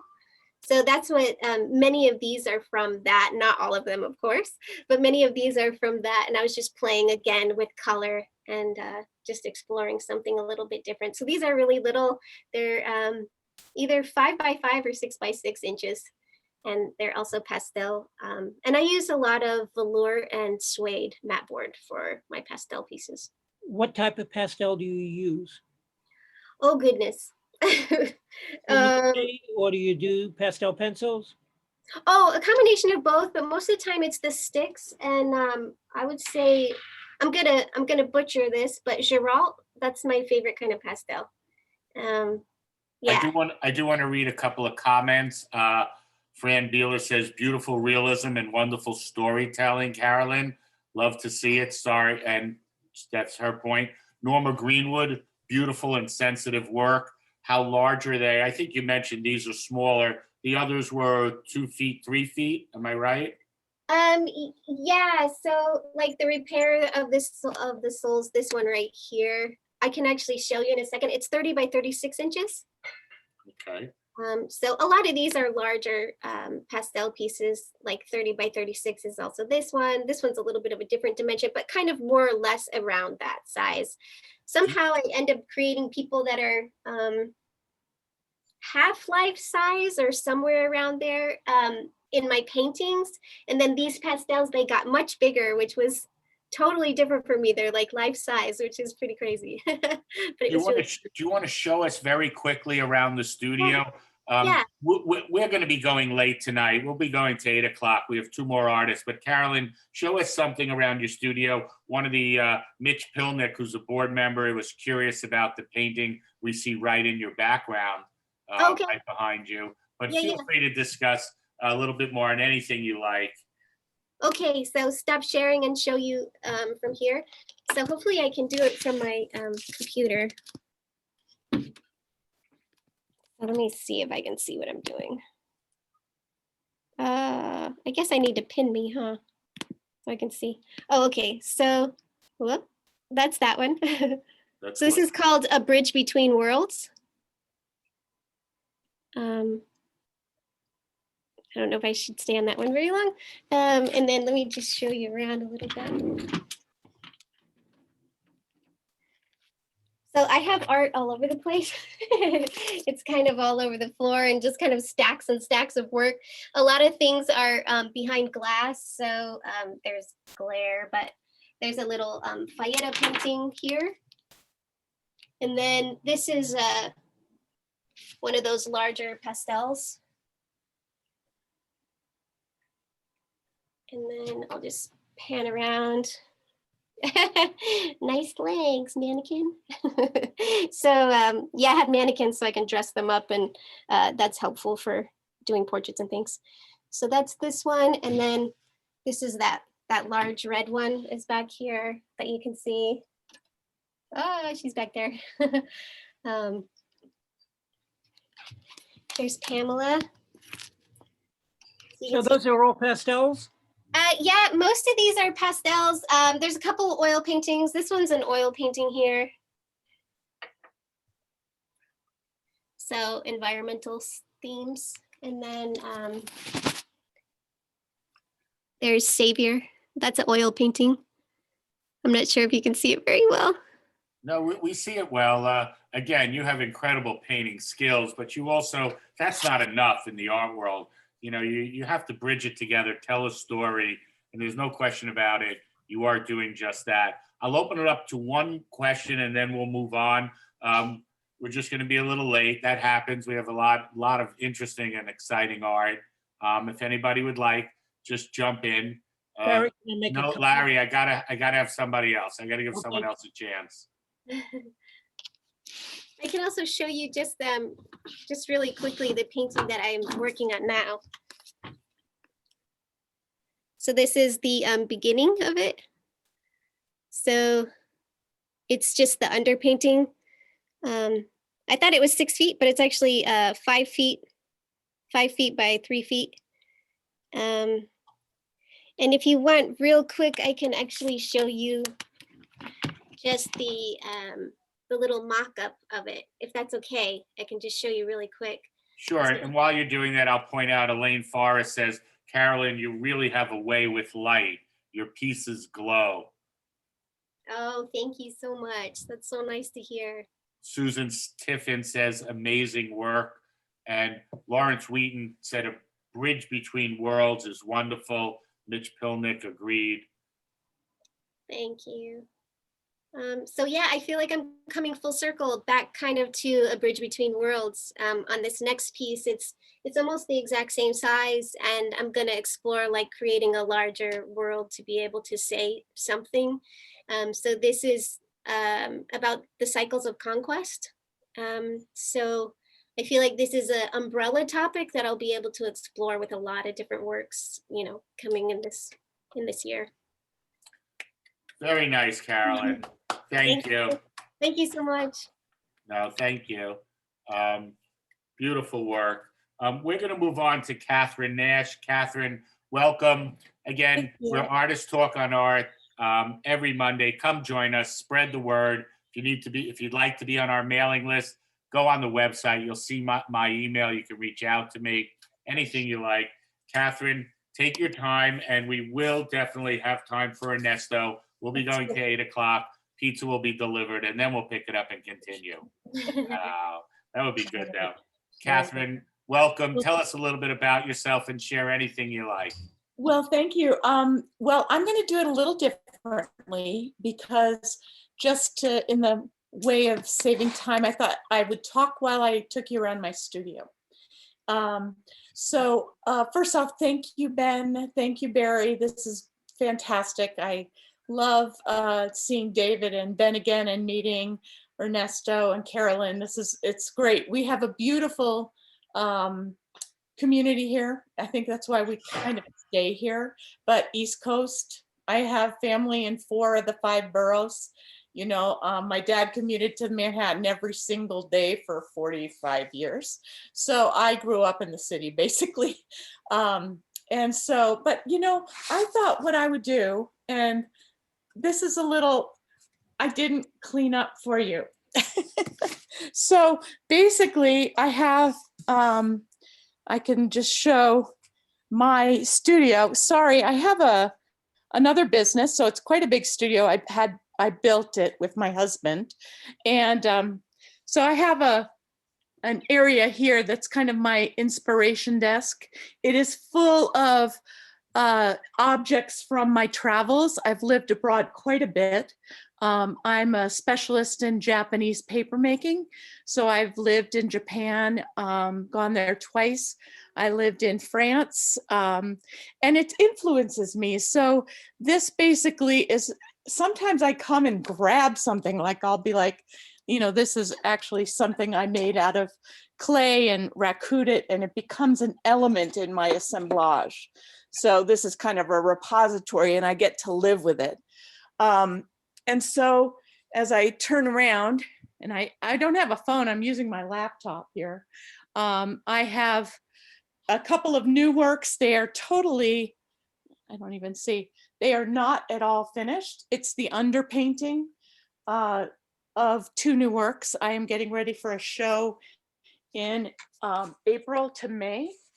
This is a piece called Sky Nest, and it is a cast handmade paper into an armature and encased in encaustic, and then I do little diagrams. So sacred geometry is also important to me.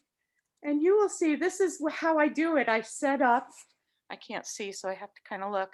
I'll set up things that I think are going to become assemblage. That's a finished work over there with the little blue sky. It's called Reliquary to the Dawn. So there's a couple of finished works in here. And there's the lovely mess. I have a encaustic. By the way, if monoprint. anybody wants to see her work larger, you can hit the 3 dots in her rectangle and pin her video, and it will be almost full screen for you. So my gallery in Tucson closed after 14 years. I was with the Conrad Wild Gallery. So I only have 1 gallery now. It's in Provincetown at the tip of Cape Cod, and he does really well with my work. So anyway, here's a piece called Boat Book. I don't know if you can see it. Am I tilting it right? I like have my laptop over my head here. We can see it. It's totally working. Okay. Anyway, I thought I'd like just walk you through my studio before I show a very brief PowerPoint. So, because then my mess will be explained in my work, you see. Just remember, it's not really mess, it's calculated curation. I have tubs with names on it. Unapologetic. I'm an older artist, and so I actually finally have a space for the last 15 years that is not needing to be cleaned up or moved for me to teach, or it's not in my living space. It's a separate thing. So I'm going to do a screen share right now and hope that it works well.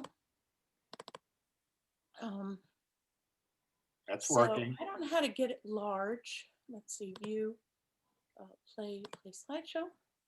I do want to point out your studio is not messy as long as it doesn't look like Francis Bacon's studio. I was going to mention him actually. So how does this look? Can you see the whole slide? It looks like it's excellent. It looks excellent on my screen. I'm sure on everyone's. Okay, so I don't know how to go back. So basically, because I see a bar of people and it's covering up part of the page, but if you see the whole page, that's amazing. I just wanted to show, I'm emphasizing 2 of my latest installations, but just to show, these are all 2020 works.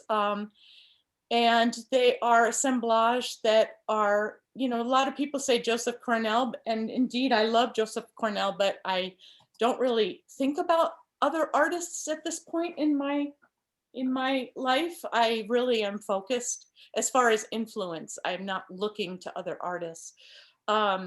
So these are actually, on the left, I have done a series, because I have an antique clothing business. I sell period wardrobe to film and TV.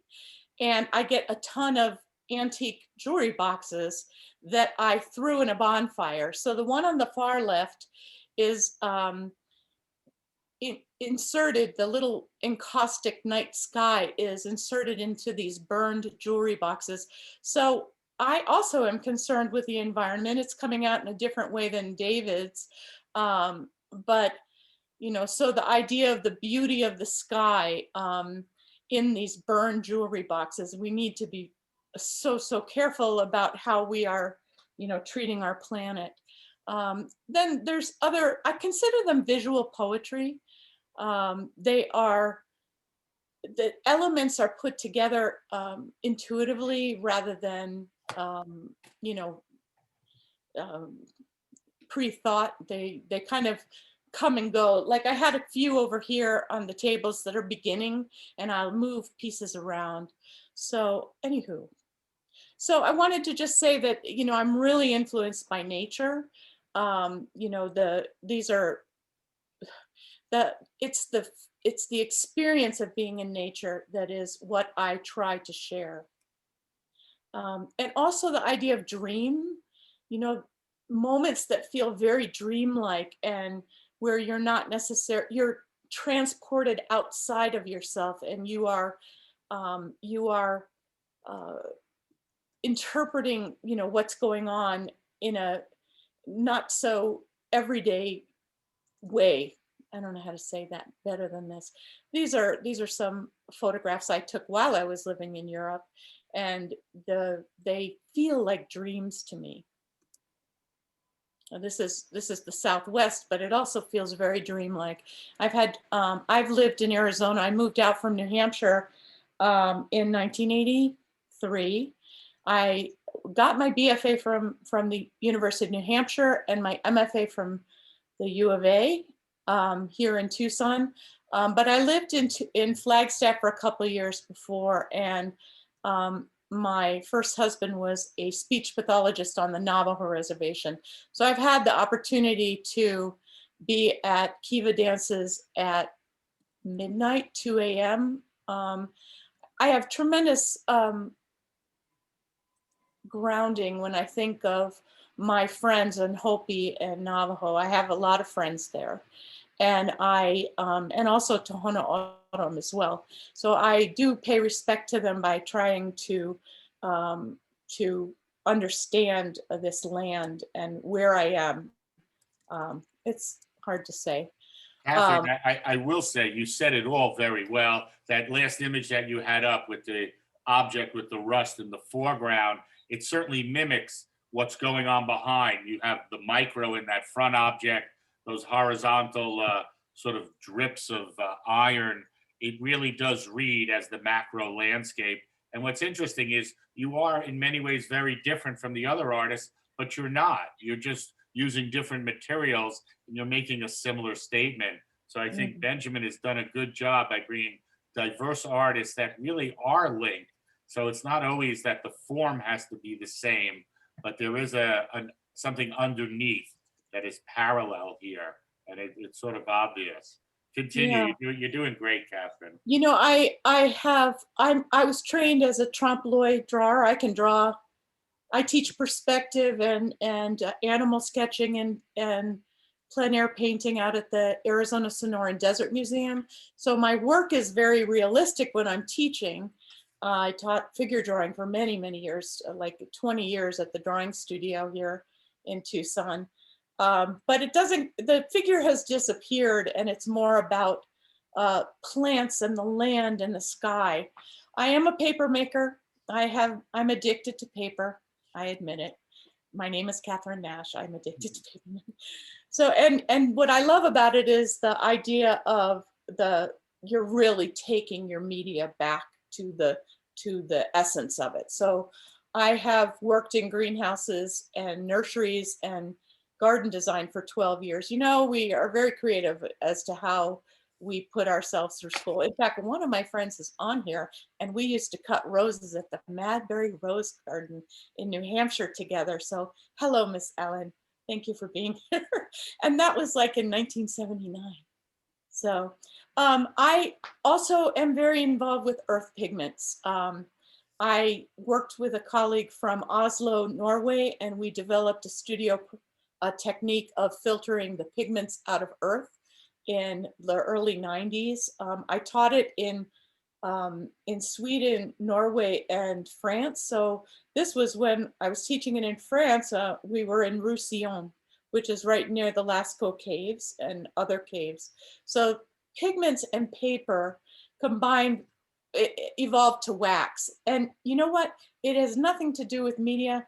Everything has to do with the idea. So when I get an idea, the media follows suit, like, oh, that's best represented in clay. So here's an older piece called The Clearing with cast handmade paper, vessels made out of clay and raku fired, and pigments that I gathered David mentioned working for the Arizona Commission on the Arts. Well, I literally traveled the entire state, and that's about the size of most of the southern New England. It's hard to imagine, but from one end to the other and around, and we have such an austere landscape here.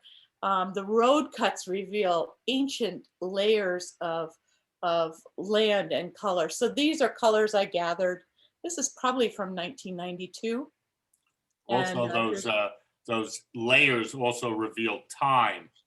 yes, this is all about time, and that's why, you know, the idea of dream time, where you are the viewer is the person in the piece, and you are experiencing they're places of peace. It's my reaction to violence. They are places for meditation, places to be still. They're reminiscent of childhood forts that all of us built in some form or another as a child. And I've also, this is a piece actually that was done at a beautiful park here in Tucson called Tohono. And it's where I first met Ben Johnson when he was curator there. I think this was before he came on, but it's called a prayer. And these are feather forms that are made out of a high shrinkage flax. So they are very hard and they clack in the wind. This piece made a lot of noise, and it was up for almost 3 months. And I documented it through various weather and times of day. I do video work of my artwork because it's the best way to show installation. Another artist mentioned this earlier. This is a visual poetry that you're creating. It is quite beautiful.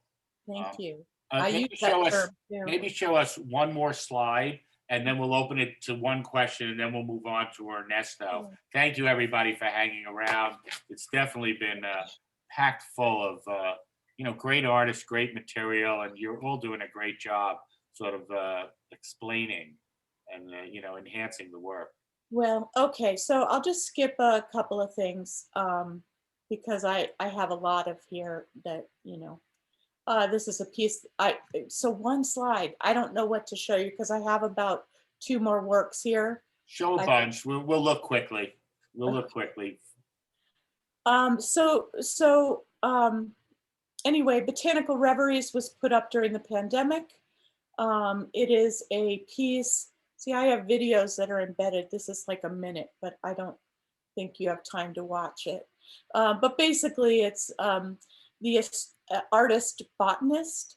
So the work is about the being in the space, so that it is the viewer becomes the artist botanist. So my husband would talk about the presence of absence in photography. That's like a thing in photography, the presence of absence. So the viewer becomes the artist in this case. I'm going to have to skip the video because you just don't have time for me.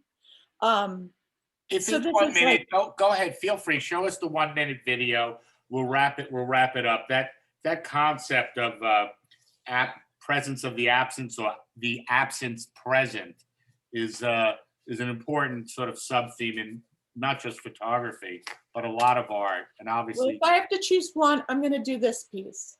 It's called An Inner Astronomy. I'm reinstalling it down in back in the Master Gallery. I have a solo show in April to May of this year, and they are celebrating their Dark Sky City application. And so they asked me to reinstall this. And it's also about the artist astronomer. So I'm very, very interested in archaeoastronomy. And this is a video, but I think I'll skip the videos because they're, you know, this shows it more clearly. So this is the desk. It has over 30 different sculptures, artist books, paintings. There's probably about 50 paintings in that back right. And these panels I painted while I was in residence in Morris Graves' studio. I've been there several times. Morris Graves was a spiritualist painter in, well, he died in 2001, but he was very famous through the 50s, through that time. And one artist at a time is invited into their home studio, and you don't see anyone. You are completely isolated, no cell phone, no internet. I was in heaven. They deliver dinner to your door. You just work with blinders on. And so these are, some of the panels are, I consider these star maps, and they are influenced by varied cultures. I did not steal anything from various cultures. I completely springboarded from them. You know, I would say Hilma of Klimt comes to mind. Your work, like another earlier artist, there's a gestalt to your work. You almost don't want to see the individual, you want to see it together. And it's almost like a Gesamtem work. It's a German expression. I don't know if you have music going on, but you're combining so many things, not just the paintings, but the objects and the setting, and you get something more than what you could get from one work. Hilma af Klint had a show recently at the Guggenheim. It's an artist you're going to want to know if you don't know. I do, but these were painted before I'd heard of her or Agnes Pelton, who had a big show recently. I didn't get to see that show, it was up in Phoenix. And I haven't really studied Hilda af Klint, but the little I've seen of her, I think I'm in a similar mode with her. And my point is not that you're taking from an artist, but you're taking from the source, the same source that another artist took for. So often when you say, oh, it's like, it doesn't mean you've stolen as Picasso would have, but you've gone back to the original source and it lines you up with those artists. Beautiful work, beautiful installation. Even it's crazy to say, the color of the beams sort of work with that installation. Of course, the desk as a focus. You know, these are complex installations that really is a lot of eye candy and a lot of intellectual eye candy, a lot of symbolism, almost sacred geometry. I even saw a snake in there, made me think of, the serpent is used in many different cultures to represent not just a cycle of life, but like what's underneath life, a sort of connectedness and so much more. I'll open it up to one question just because, dinner's getting cold, but thank you all for staying and being patient. If anybody has a question, otherwise we'll move on to Ernesto. Hopefully he's still here. I'd like to ask Barry, Catherine. Yes. The paper looks all handmade. Now, did you make that paper before your residency and bring it with you to your? Some of it is my own handmade paper, but I decided at this point in my life, I can also support paper makers. Good. So I bought a huge roll of Japanese kozo washi and ripped it down into the scrolls. I treated it with konnyaku to give it wet strength and did momigami, which is the wrinkled technique that is very traditional Japanese. So that if it's wrinkled or curved, it's already built in, if it's wavy from the paint, it's already built in. So yeah, there's quite a lot of my own handmade paper in there, but the long scrolls are painted on very fine handmade Japanese paper. Thank you. Catherine, just ahead, one quick question. Yeah, thank you. Do you have a scientific background? I am an amateur scientist.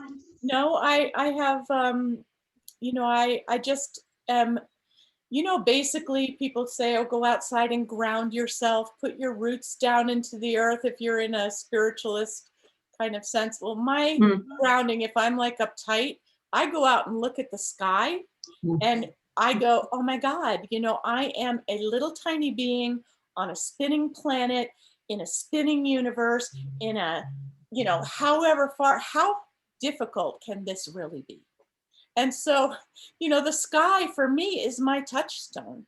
It's what allows me to feel like, you know what, this really does, it puts everything into clarity for me. It doesn't really matter, you know. So science, I'm fascinated by it. You know, I have worked with plants for decades. I mean, from the time I was a real young child gathering edible wild foods in Connecticut till, you know, all the greenhouse work and the garden design. And then discovering that paper was made out of plants was like an epiphany for me. It was like, oh my God. And so it's really important. So, you know, you can see these works on my website. It's very simple. My website is catherinenash.com, you know, and you can see much more. I haven't yet uploaded Botanical Reveries.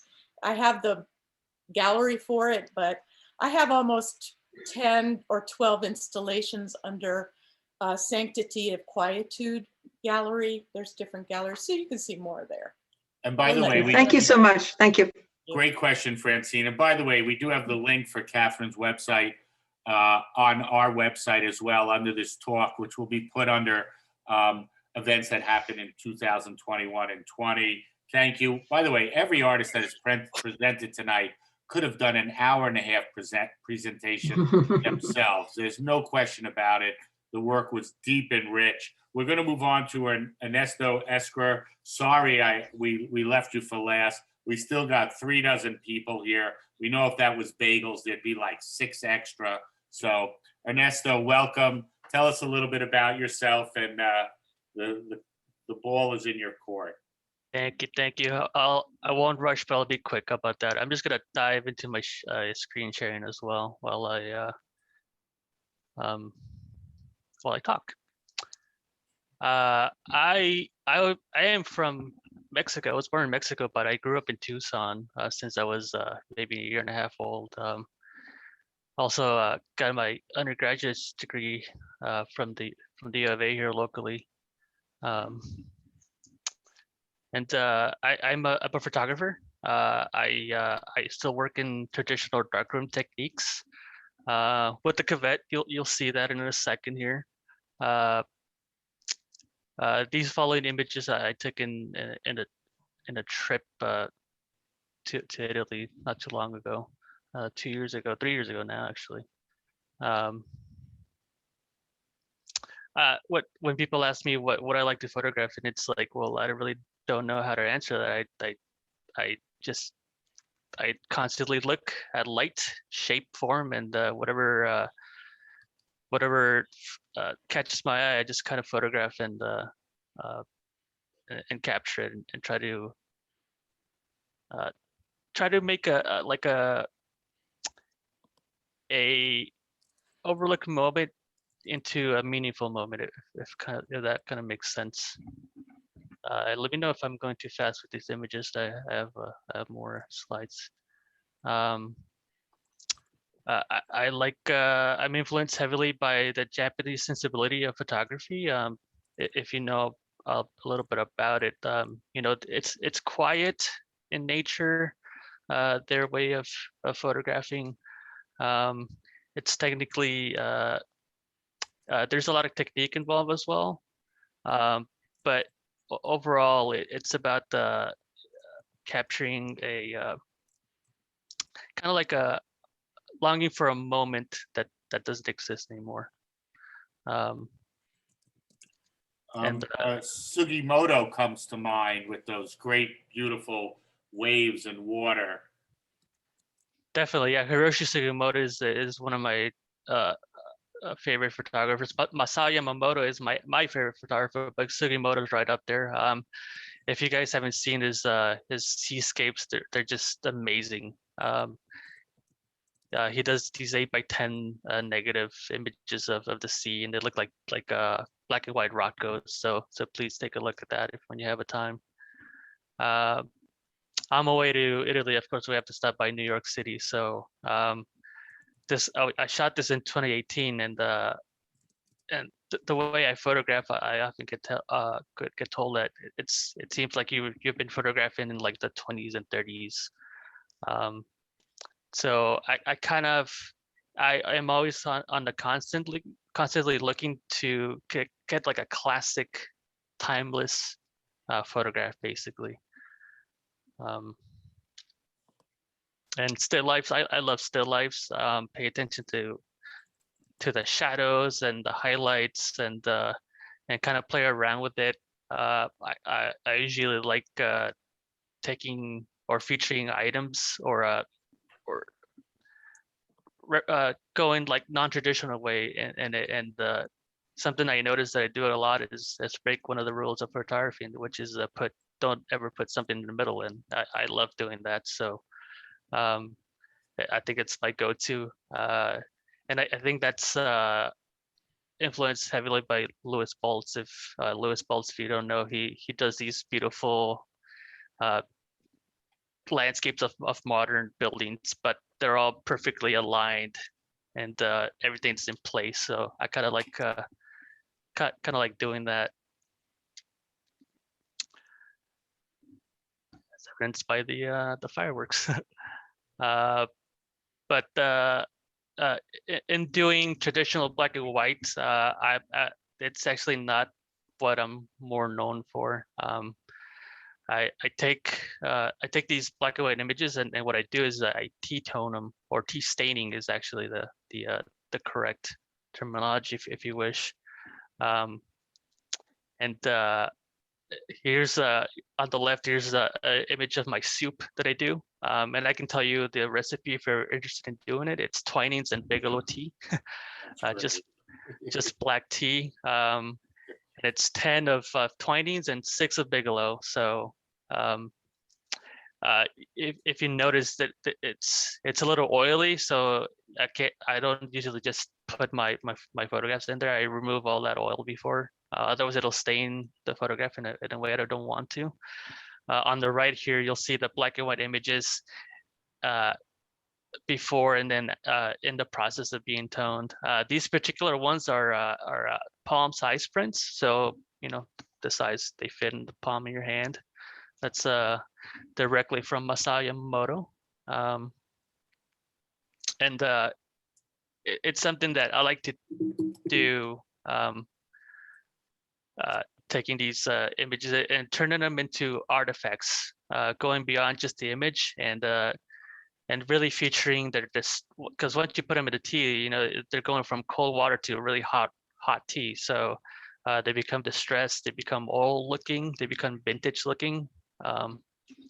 Here's a few examples of that. So it goes from something that a black and white image, a classic black and white image, into something that maybe you would see in your family's album. With time, it's interesting that we throughout this talk we've referenced time a lot. So that's something I'm interested in having these an old view into these new modern world. So I love that, Ernesto. That's the most beautiful image I've seen. But how big is that? So these, I have a reference photo. So most of these are about this size right here. So they're maybe 5 inches by 3.5 inches. I don't know if you actually are looking at my face. Now that I think about it, you're probably looking at the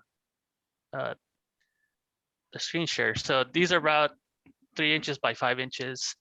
The square ones are about 4 by 4 inches.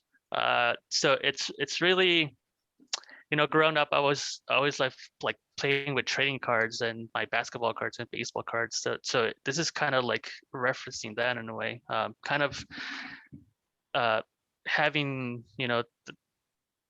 something become personal in a way. So you can kind of see around the borders of these images. Maybe not on the one on the right so much, but on the left for sure. The corners are bent and they're not straight. And that's actually how I frame I float them. So of course I needed to add some New York photographs. Been there a couple of times. So this image on the left, I just the only time I went to Coney Island, and again I feel like it's straight out of like the 1950s, 1960s.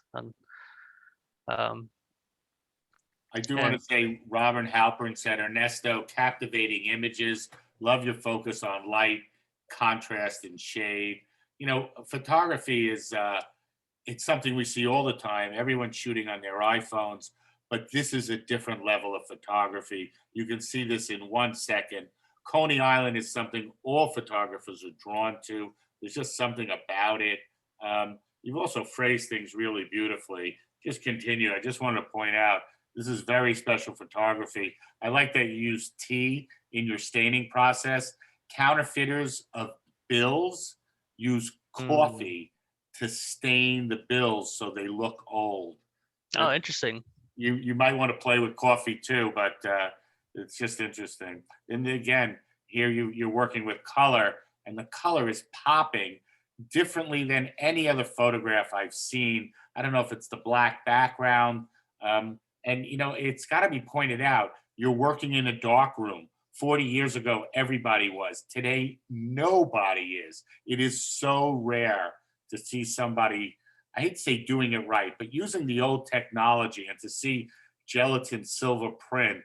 I mean, I don't think it gets any better than that. Thank you. Yeah, exactly. It's I wouldn't say I'm going against the grain, but definitely I'm one of the more prominent, I guess, photographers, if I can call myself that, still be doing this.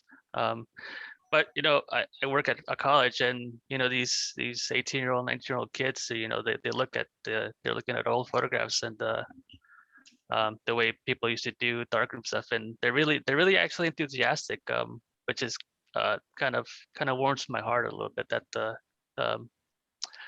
Ernesto, newer how do you add the color to the gelatin print? Is that with a brush? So these in particular are done with the color pencil. Faber-Castell is the brand in particular, but it's the oil-based leads. So any oil-based leads is going to be the best for gelatin silver print, because anything that's wax-based is just going to build on top of the image, and it'll leave a waxy residue. So oil-based leads is best for this. These are done maybe less than an hour, so they're kind of quick to do. I referenced doing still lifes, and again, I love doing still lifes, and plants. I love taking pictures of photographs of flowers and plants. So these are more hand colored than ketone gelatin silver prints, and again, they're palm sized. They're not that big. A rose reminds me of a steichen. Oh, thank you so much. Yeah, Steichen, Harry Cartier-Bresson, Eric Siskin, these are all people I look up to. So with T-toning also comes other types of toning. This one was done with iron toning, which replaces the silver particles, the silver suspended by the gelatin, with iron, so it turns it blue. So there's a plethora of different colors that you could come up with it if you really wanted to take the time to do it. I have another slide here. So again, more blue toning on the left here. On the right is blue tone and copper tone. So it's a split tone print. Gives you this really beautiful cotton candy looking sky. In the way I view it, it's kind of like if everything went to hell and this, you know, the sky is lit up by all these different bombs. So but some people have another way of looking at it. So I don't know what my next slide is. So here's a little kind of like a diorama, if you will, of how sometimes I show these. This is just on a table, but sometimes on the wall, you know, when they're framed, we could play around with doing like a installation of some kind. Ernesto, yes. Forgive me if I came in a little, a lot late. I might have missed this, but fascinating work. What do you use for a camera?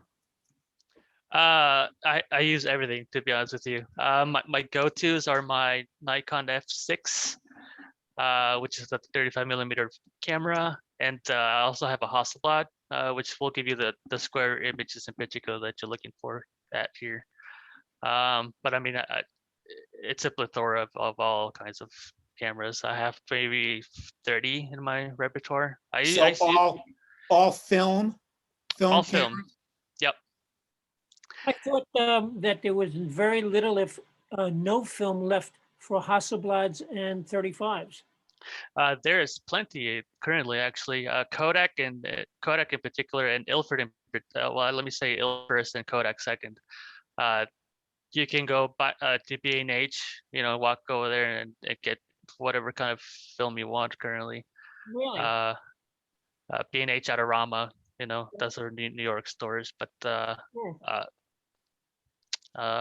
let's see, and I'm going to transition here quickly into what I'm currently up to. So in the midst of the pandemic, I wanted to do something kind of different.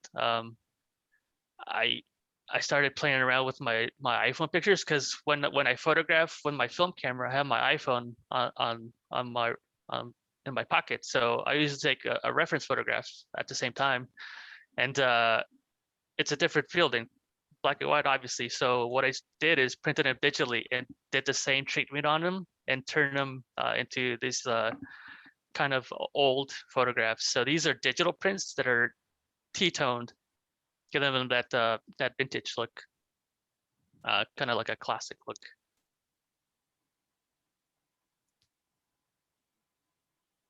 I took these in Rome back in that same Rome trip or Italy trip.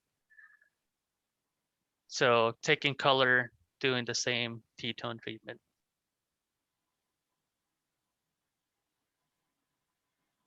In a way, you brought us full circle back to Benjamin in his work that, sort of hones in on an object and really sees the beauty in something that's either small or simple.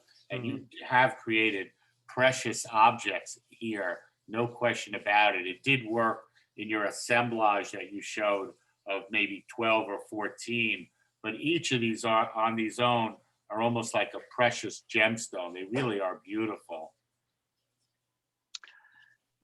And I'll let, this is my last slide here. So in the midst of all this, I just moved into this house. I just bought this house, and all these bare walls that made me want to go bigger, because I've never realized that I really needed bigger prints to fill my space up. So I'm gonna do a quick show and tell as well. I'm gonna stop sharing here. I do want to read a remark or two while you do that.